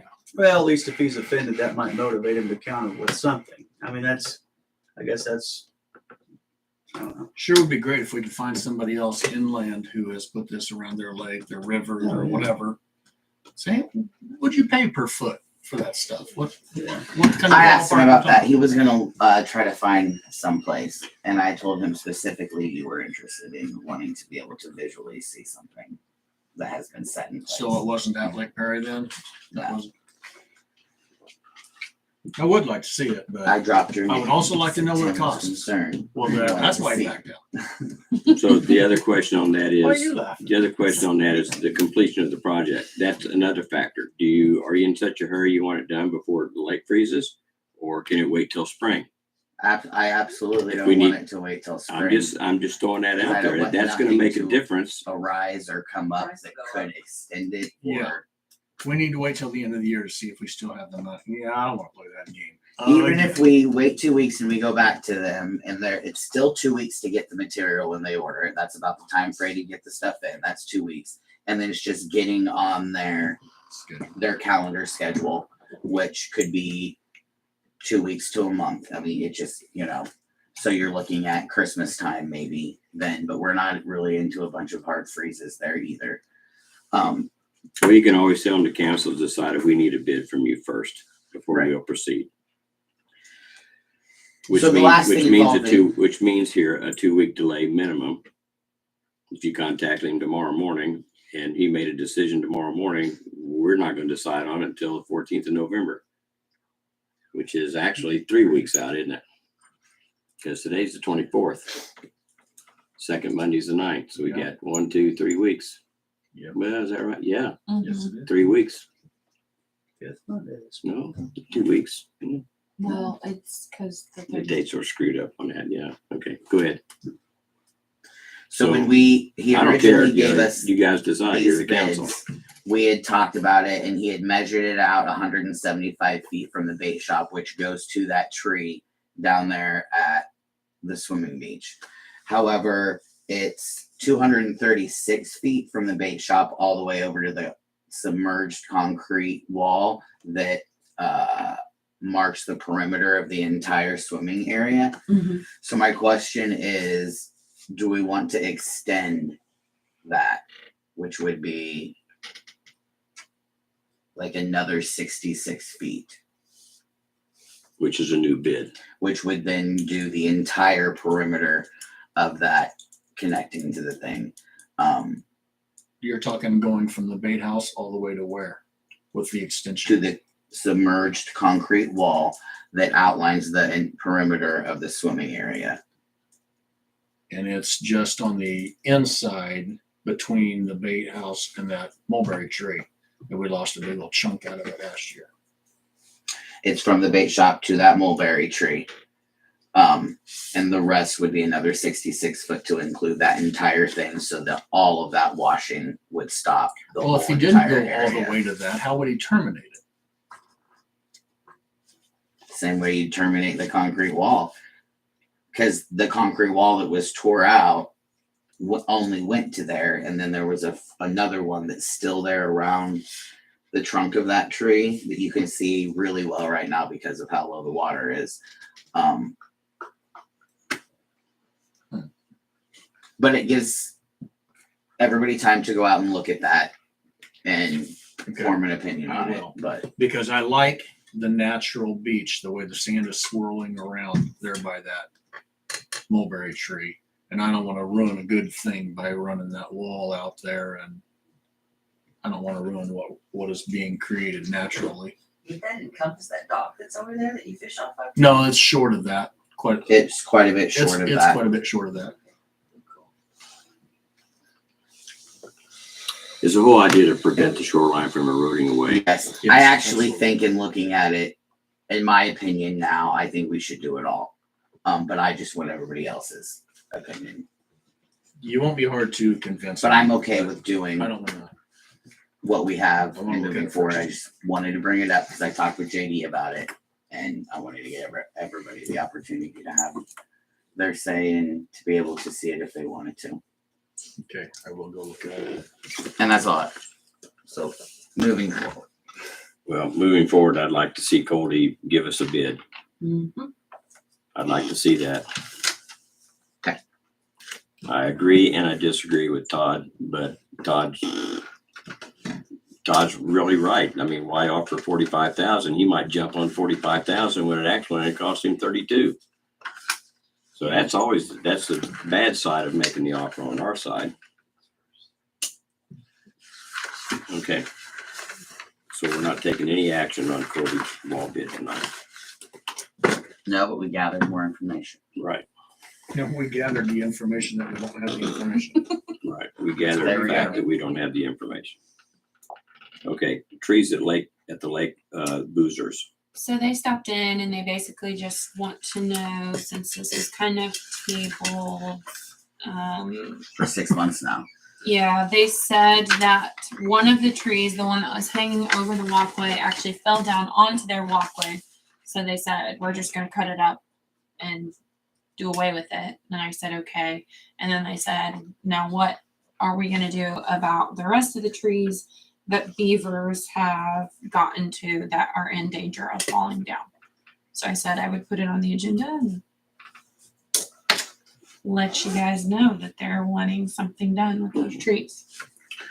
Well, I don't remember the last time that we talked about the beavers, but I was under the impression that we had somebody, Tim, you had somebody that was going to be trapping and that we were actively trapping beavers. So, I had somebody that I contacted and asked them to trap beaver. and so that never ever happened. It had happened 2 years, but But we've talked After about that, it it this hasn't. year. So I tried thought- it again last year. It didn't happen. I will try it again this year, but I think I will meet the same outcome. we need to should find probably someone- look into somebody else because I mean, leaving beavers a whole entire year to 2 create years havoc now. and wreck more damage is To not a multiply. solution. When they have no predator, they're multiplying. Speaking of which, the trees around the bait house must be rewrapped immediately.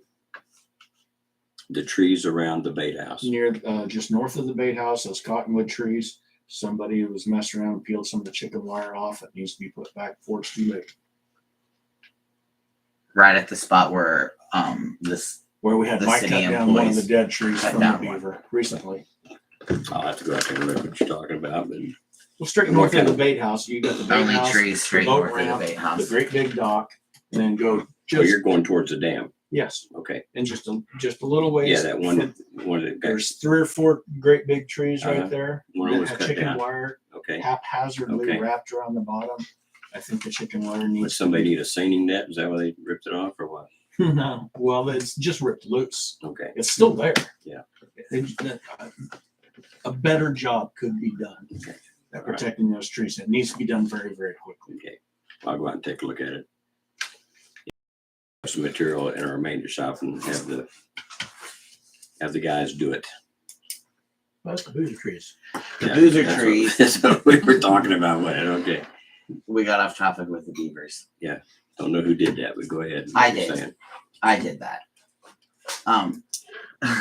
The same tree at Boozers is still falling over and in the water. I know that's one that they're talking about because I've been out to that property 3 times and once with actually him. There's some other ones on the bank that could maybe be possibly pulled up, in my opinion, but I think it'd be best if Mike went back out there again because I had talked to him before in Yeah. City Hall. He went out there Mhm. and he didn't see the one that had fallen and was suspended over the walkway. So I had Stephanie print him out the pictures and she showed him and then he was going to go out there again. So, I mean, I think the appropriate thing to do is to go out and assess the situation 6 months later to see what it is because it's been a half a year. And I'll go out there with him because I didn't even know. Because when I went out there with Mike, we went to the right property, but we looked at the wrong trees. So I was saying, hey, this is trees on easement. This isn't even a problem. But it turns out they're different trees than what So I was looking I at. guess I would like for you to just reach out to him and tell him that we're going to have Mike reassess it again Okay. maybe apologize for not getting on it as quickly. Okay. 6 months is a long time to wait. All right, next thing. You feel bad, do you? I'm not considering anybody. It's just how it would go for any person.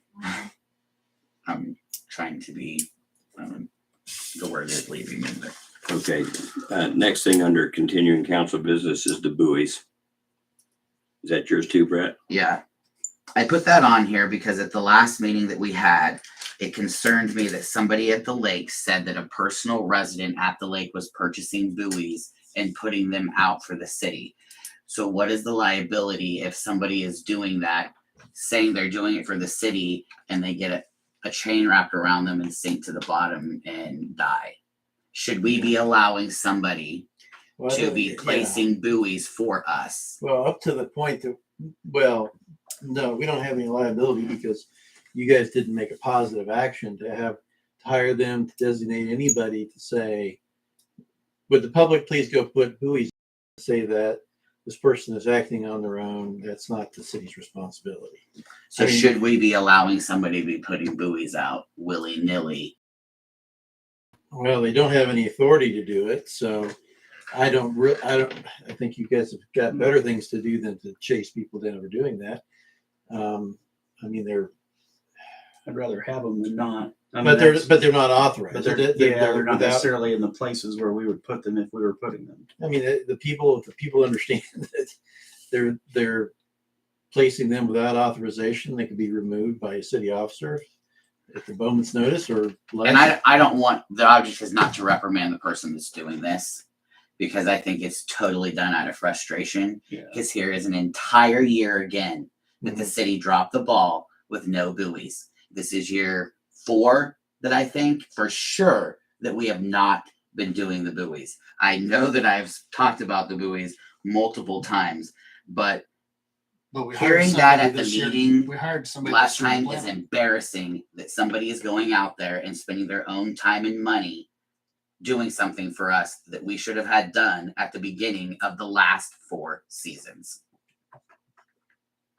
Well, when we take our little boat ride around the lake and showing council members what's going on out there, we can point these buoys out, could we not? I'm going on the boat ride. Are you, Michelle? Yeah, I'll go. Are you going? When are we going? I don't know. You're the one We- with the boat. You offered to take us? We don't want to go out of your little 16-foot paddle boat. He's got a fancy pontoon. Oh, he does. Well, that'd hold everybody, wouldn't it? Sure Mhm. would. Yeah, the buoys. And the buoys. Justin, you want to go? We You can mount want to go a for the crane on boat there. ride? I might, yeah. Is that going to be okay with the home front? I don't know. Okay, just want to make sure I'd like to see a quorum of council members out there so the lake people think we're having a meeting on the water and they can come out and join us. Being We'll ride out sarcastic, there. I don't think they will, but Yeah. Then you figure some things out for the buoys. They can pass it on. all right, let's make arrangements amongst the council members that want to go and let's plan on getting out there and looking at that. Absolutely. The buoy situation. How we left it was John Taylor was going to be doing the buoys. I think he ran into some trouble, size of change, whatever else, but we really need to get, Were on they even this. ordered? Didn't we request someone be ordered? They were going to be fixing and trying to use some that they could that we already have, and then they were going to order others. But Have they been ordered? Anybody know if they've even no, been they have ordered? not. So maybe if we put this on the next meeting's agenda, or maybe the next lake's agenda, which will be the end of November, we could at least, I mean, I don't know who wants to look up buoys or anything like that to have something so that we could at least have them purchased and maybe put together to where they only need, all that's left to do is to have them dropped at the beginning of next year. You used to always get them from Overton's, I think. They could build the anchors for them during the winter, for sure. Yeah. 5-gallon buckets, handful of bent rebar and concrete. All right, are we done on the buoys? I do want to reiterate again, I don't want to be on the person that has taken it upon themselves to do this. I just wanted to make sure we had no liability issues and point out that we have dropped the ball. Yeah. Yes to no liability and yes to Okay. for the buoy. All right. Perfect. Tim, fire rings. Fire rings. The guy, I've been in communication with him, the same guy that we got the last ones from that he cut Lake Labuncie in the side of them. They're just big tanks that he's cutting up with a plasma cutter for us. The price has gone up a little bit and the size has gone down a little bit, which I appreciate the size going down on them, not so much the price going up. But he said 175 a piece. Last time when we bought 15 of them, he gave us 3 free. I think last time they were 150 a piece. Last time we paid somebody to go pick them up. I don't know that that's going to be able to be done again, so we may have to figure out if the city guys can go pick them up. They're clear over in Lawrence. Are some of these gonna have the grill tops to them? They will not. They're just tubes that are cut. They're Just exactly like the a ones I ring to- delivered last time. Just Is a there ring any to way that contain we the- could, if they're just like the last time, is there any way that we could maybe aesthetically make them look better, like paint them or something? Because aesthetically, they don't look very good at all. Like at nighttime, if it's dark and there's fire in there and you can see the glow of the Lake Labuncie, Do we it's have- awesome. But in the daytime, it looks rusty and Is there, white paint is there chipped. such a thing as fireproof paint? Can you not There's paint them heat black resistant though? paint. There's Yeah, And then fire black rated- kind of there's stays. high temp, but high temp paint you put on. is it grills. perfect? No. No. But I think it Does it would still end make up our wearing fire off in time? pits Yeah. aesthetically It look does. so much better than But like my parents have a Achieve black my one, life. and then it burns, and it just still looks black. Yeah. You know what I mean? If we wanted to have the guys hit them with a wire brush, you know, and then paint them afterwards, we can do that. That's sure. I think it needs to be done to the ones that we have because aesthetically, after they're placed there, I just Don't don't they like have a them. It looks generator? kind of junkyardy. Don't they have a generator? Didn't we buy them a generator going with them trucks? You guys have. I don't know if it's on the truck, but you guys do have a generator. Yeah. I So mean, they I can guess go you out there could put it- and Yeah. brush them up, paint them up. Okay, so your price. Anyway, my question is 175 a pop. How many can I get? How many do we need? Yes. Gee, we can't get that many. Okay. I mean, We need to What are you decide how thinking? many we're gonna buy. I was hoping to get 20 of them. We got 18 last time and it was nearly enough. how many ran off? I think only one, maybe two, but One's What- broke over and bent into like an egg shape. that's not one of the ones I bought though. That's one of the ones that we had a long time ago. Long time ago. So we have 15-ish. Is that kinda what you're- 18, probably. somewhere around there? Yeah, in that neighborhood. $175 a piece, 20, Mm-hmm. $3,500. And if you've been out there to see how thick the metal is, I mean, we had to use a skid loader to remove one off the trailer. They're not light. Yeah. They're not your Menards. No offense. They're not the Lowe's fire rings. Yeah. I know somebody here that works in Menards. 15 is $2,625. I'm doing the same thing you were Tom. Marcia, do you have a question? I'm just saying, we're worried about painting fire rings and we've had buoys not on the water for 4 years. Do we really need to paint the dang fire rings? Let's get them and go. I mean, seriously. They look they're like gonna burn trash, off. though, They when don't they're look there. like trash. They look like a fire ring. They look like a campsite. They're half rusted. Campsite. with That's paint exactly what off they of look them. like. I think they look like a campsite. I What's think wrong that with there's I think both I do issues too. and both issues need to be addressed, not Yeah. just one because there's another issue. I think the Both buoys are more issues need- important than painting that fire. I mean, if you- Just decide on what you can buy and let's roll. We've you're already gonna got wire brush we've it already got the anyway. authorization I mean, out there to buy You buoys. can do that whether you do it now or whether you do it later. So how much was 20 of them? $3,500. 37 cents. I'm going to spend $3,500 on fire rings. Out of the lake fund. Before we do that, what's the lake fund balance right now or what budget authority and all that stuff? Let me look. Okay, I guess Really quick. I guess we're not making the motion for the wall tonight, but I'm trying to think of the two together and what that would do. I mean, Well, we have put I'm for it. out of the lake fund this year, we have done a brand new roof on the bait shop. We've done a brand new roof on the stone building over the top with your expenses we don't normally do, and we will have this $50,000 or roughly about for these walls. And we just passed the $300 for the light. However, Julie said that we did $6,000 worth of business more than last year. So I mean, We had we've got more expenses than revenue we as had well. last year too. Yeah. We hired more people working out there. That's on her. You're talking about Oh, what yeah. we did for. Yeah, we did. We hired Robin. Yes. I'm sorry. I thought you was talking about the bait house hiring more people. Good call. We do However, need more fire pits. But I hiring will say Robin that. to work out the lake has been a very positive thing for the lake. I've had lots and lots of compliments about that wall, between the ledge and the upper shelf that hasn't been trimmed in years. And I think it got trimmed at the very beginning of last year once, and then it got overgrown right away. Never like that. And she's Not done, like that. she's You're done right. an Not excellent like it is job. now. She has done an excellent job out there. She She's sure a has. worker. Yeah. She's done a good job, great job. So if we order 18, we get 21. I don't know if he'll throw some freebies in. He did that last year, and I didn't know he was gonna do it till we showed up to pick him up. He said it got carried away cutting. Here you go. And they're that heavy, it has to have a machine to get them off the trailer. They're heavy. They're heavy. So how are our people gonna get them? Skid About loader, same way 81,000. We're gonna drive a skid loader to On Lawrence? the No. Oh, he'll load them. He'll load them. fund, you have 37,000 budget authority, which would get you. So we can't even do How the much did you wall. say we have? Well, that budget but we still authority. have to amend the budget for the gas, so we could also amend the budget for the lake And how too. much did you say we have in there? 37,000.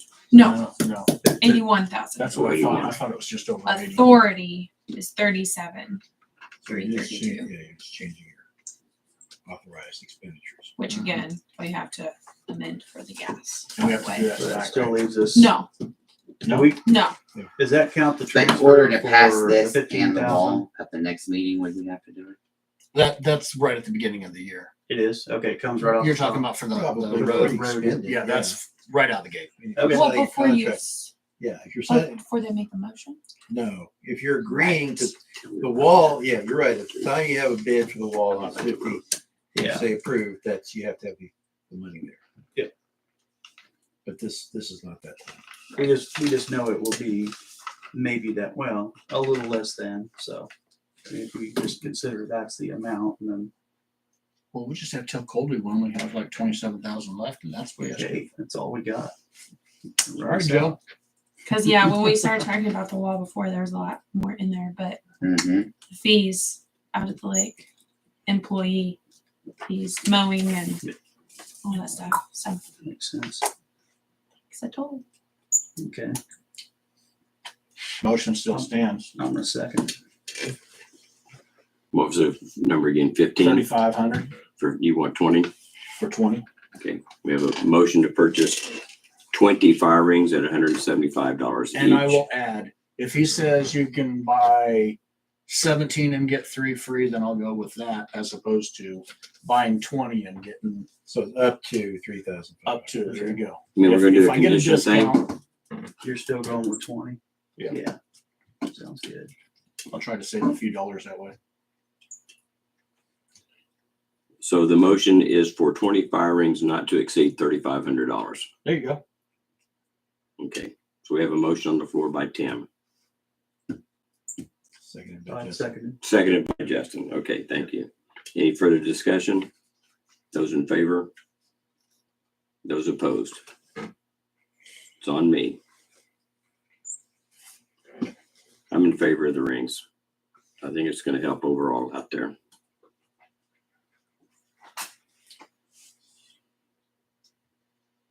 So by your vote, it passes. Mm-hmm. Hold on a second. Do we need to amend any budgets tonight, Stephanie? You can't. No, you have to have a hearing. Yeah. If you notice in hearing. Well, then it looks like the next thing on there is to adjourn. Nope. Well, hold on a second. Just to get it. No, we still have. Well, I want to remember if you always check this It's only 9 o'clock, we can adjourn. I know, it's not to 10 see if you o'clock have yet. the mayor has a vote. Or It's always confusing to me because it says sometimes it has to be. It's a resolution or ordinance, isn't Maybe. it? Then they don't get a vote because then it has to have the majority, I think. No, it just says the mayor shall have a tie-breaking vote on all questions when the members present are equally divided. So it's okay. 1, 2, or 5. So you're good. Okay, Passes. all right. Last thing is mayor and council concerns. I have a concern or a comment I want to make. Does anybody have anything before I speak? Negative, Ghost Rider. Okay, all right. What's on my mind right now is we have a work session scheduled for 7 p.m. on November 7th. That's when we will meet again here. Issues at that work session will include bait shop contract for 2023, as well as various things surrounding the lake that we may or may not need. We'll be discussing that. What time do you mean like work projects for the winter, or what do you mean by? I'm talking about Anything. anything we need. For example, there's at least 3 things on my written agenda at home for the work session. One of them is dredging the lake. We got to get prepared for that, and we got to figure out what the cost is. I received an email forwarded to me, sent to Stephanie, forwarded to me by Randy Griffith. Is that you back there? And if I remember right in that email, Randy, you said that there's a possibility that we could get grant money to help apply towards that, but I've got to look into it. I haven't looked into it yet. I just read it, and I want to acknowledge you for sending it to me, that I do have that information, and I will get in touch with these people and see what we need to do to find out what it takes to dredge the lake. From what I remember, the city told us that their cost was around $6 million, and they were able to get 2 point something from, I think it was the State Conservation Commission. This was who? This is just what I'm remembering. This was who again? What, I'm sorry, who? You said somebody got 6 million from who? The city, the cost, I thought, that I've read in the documents that I sent you was around $6 million. What city? Horton. Okay. And I think that it said in there that they got like 2 point something million from the state agency, and I think it was State Conservation Commission. Okay. SCC. And how much of dredging did they do at Horton? Do you have any idea? I'm just trying to visualize Lake Wabunsee compared to that lake in Horton and the Horton's different. about 160 acres, and they said that they removed, I think it was 1 million cubic yards. But what they were taking out was like 70% water, 30% stuff, sediment. And they made a settling pond up above the lake, which if you look on Google Earth or maps or whatever, you can see that that settling pond is still up there. But then as things settled, the water got to a certain level, it would end up flowing back into the lake. So it basically created a giant settling pond, and it said that they recovered, their estimates were that they recovered a little over 430 some acre feet of water. That's quite a bit. Our lake supposedly holds around 3,800 acre feet of water. So, but like I said, that lake's only half as big. And one of the reasons they were doing it is that they weren't able to use it as a water source anymore because it had silted in so much. But it is a lot shallower than us. I don't think it was much over 20 feet. Yeah. Well, I've seen several droughts affecting Lake Wabunsee since I've lived here over the years, and one of the first concerns I had when I saw how low the water was is the people on the east end of the lake, bunches of them not having access to the water, and their boats are just suspended. You could almost walk across at that point, and the lake should have been dredged at that point at least, and maybe the next The last rainfall drought we we had had, they did come look through into it. Shawnee Lake, I think they had bought a dredge.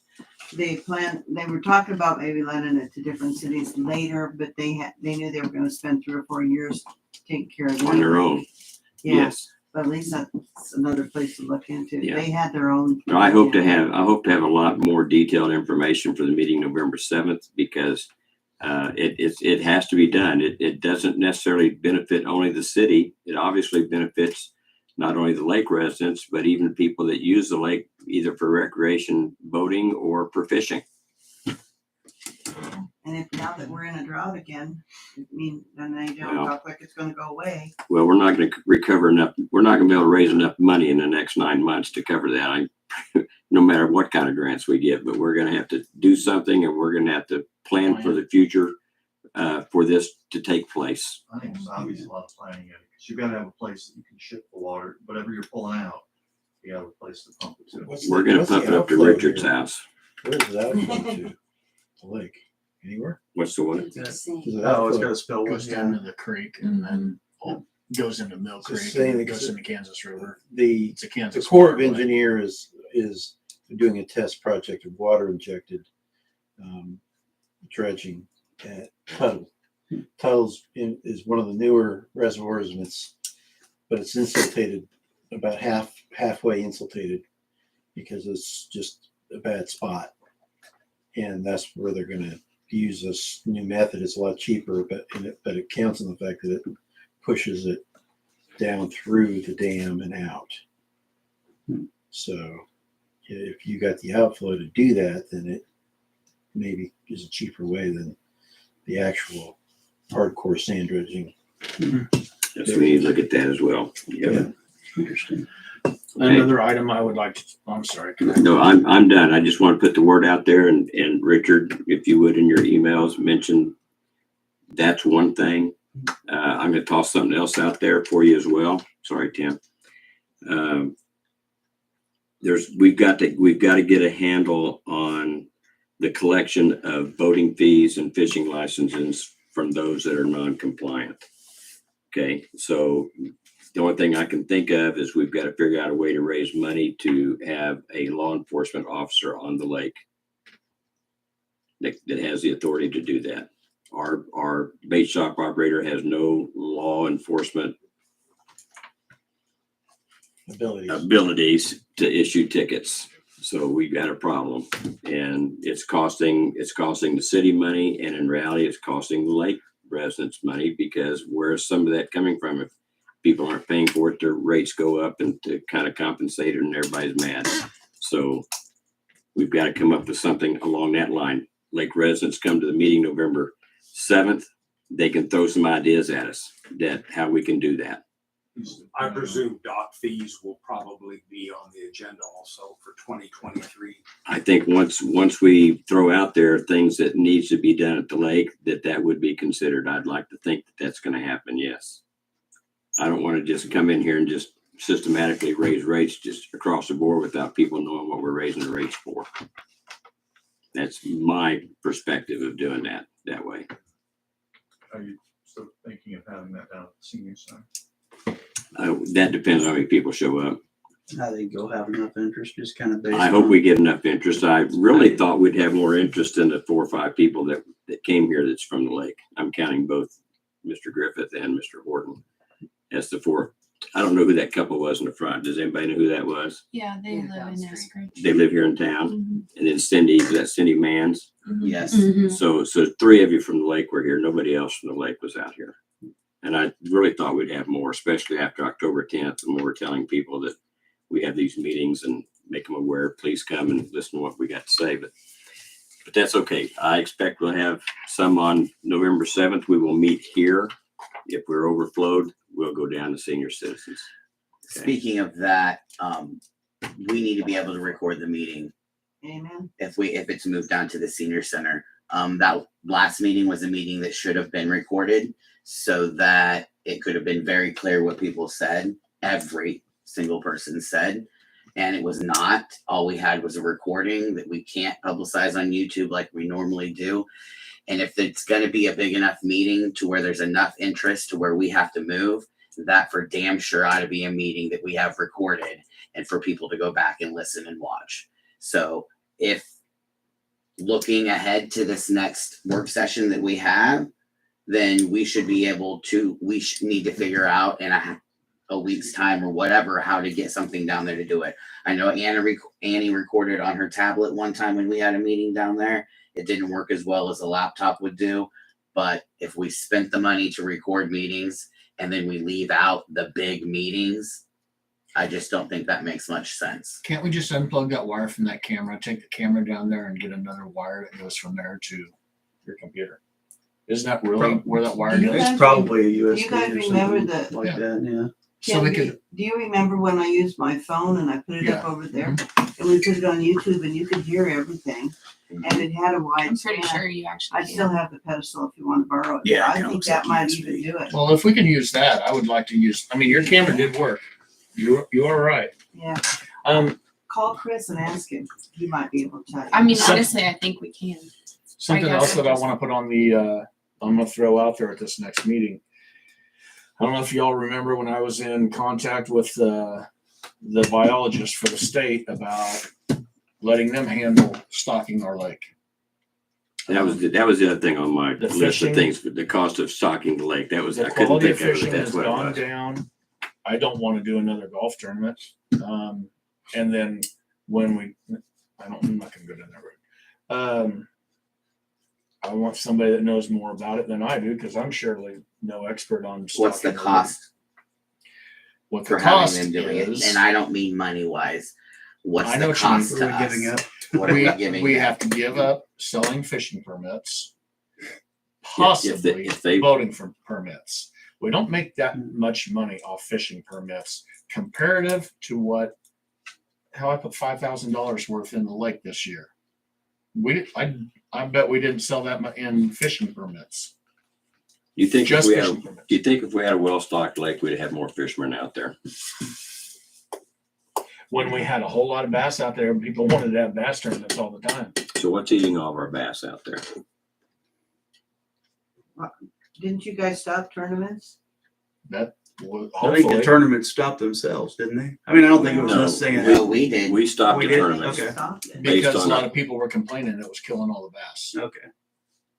And that wasn't the only reason, wasn't it? Because some officials said that bass that are caught through tournaments that are released live like 2 weeks later and they're Mhm. gone Yep, Yep. and they're dead. and they're dead. So, Because it severs. but do we have a predator muscles. fish out there? Do we have piranhas out there eating our bass? What's eating the bass? I know it's not piranha. Not enough. We need something to eat all the small bass. We have an overabundance of 3/4 pound bass, and we need to eliminate a lot of those. What study shows that proof? The fish survey that we did with the biologists. And we are we required? Let me No, ask because this they're question. too populated. There's too many of them. Are we required? Let me ask this question. Too Are crowded. we, again, let me ask this question, please. Are we required to have a minimum size bass, like 18 inches? We have to release everything under 18. Are we required to do that? That can be changed, and that's something else I was going to bring up, is we need to have Mr. Sprinkle address the council. And I think it was April 1st, maybe, when that meeting is. And when I spoke to him, it was like 1 week before the meeting, and I didn't have time to talk to you guys about it, and it didn't sound like it'd go over anyway. But what we would have to do is let them do their surveys. They would come out there and they would do their fish surveys probably a couple times a year, I think. They would determine what we have in abundance of, what, you know how survey works.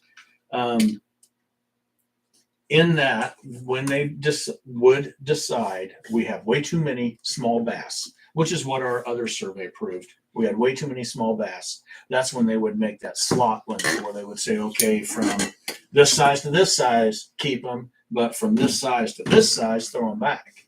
And that's what we need. Now, what I will admit that what both Mr. Sprinkle and the guy that I bought the fish from, Charlie Wallace, what they both said was, well, what do you want out of your lake? And that's what we all need to decide.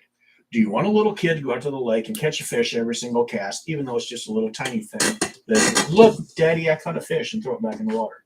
Or do you want people to catch a nice fish?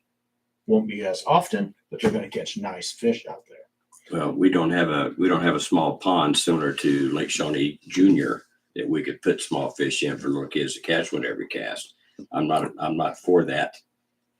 What I'm thinking is if we can reduce the size of a fish that the state allows us to keep, then we can do what Dolly said earlier this year. We could have a tournament that every fish caught is kept and a fish fry is done right after that. Now, when I used to fish a lot, which has been a long time ago, but the best fillets came off fish that were between 6 and 10 inches long. Yep, smaller ones. taste And you can't keep a 6 or 10 inch bass right now because the creel limit is 5 and the minimum length is 18 inches. good. And that's a big bass.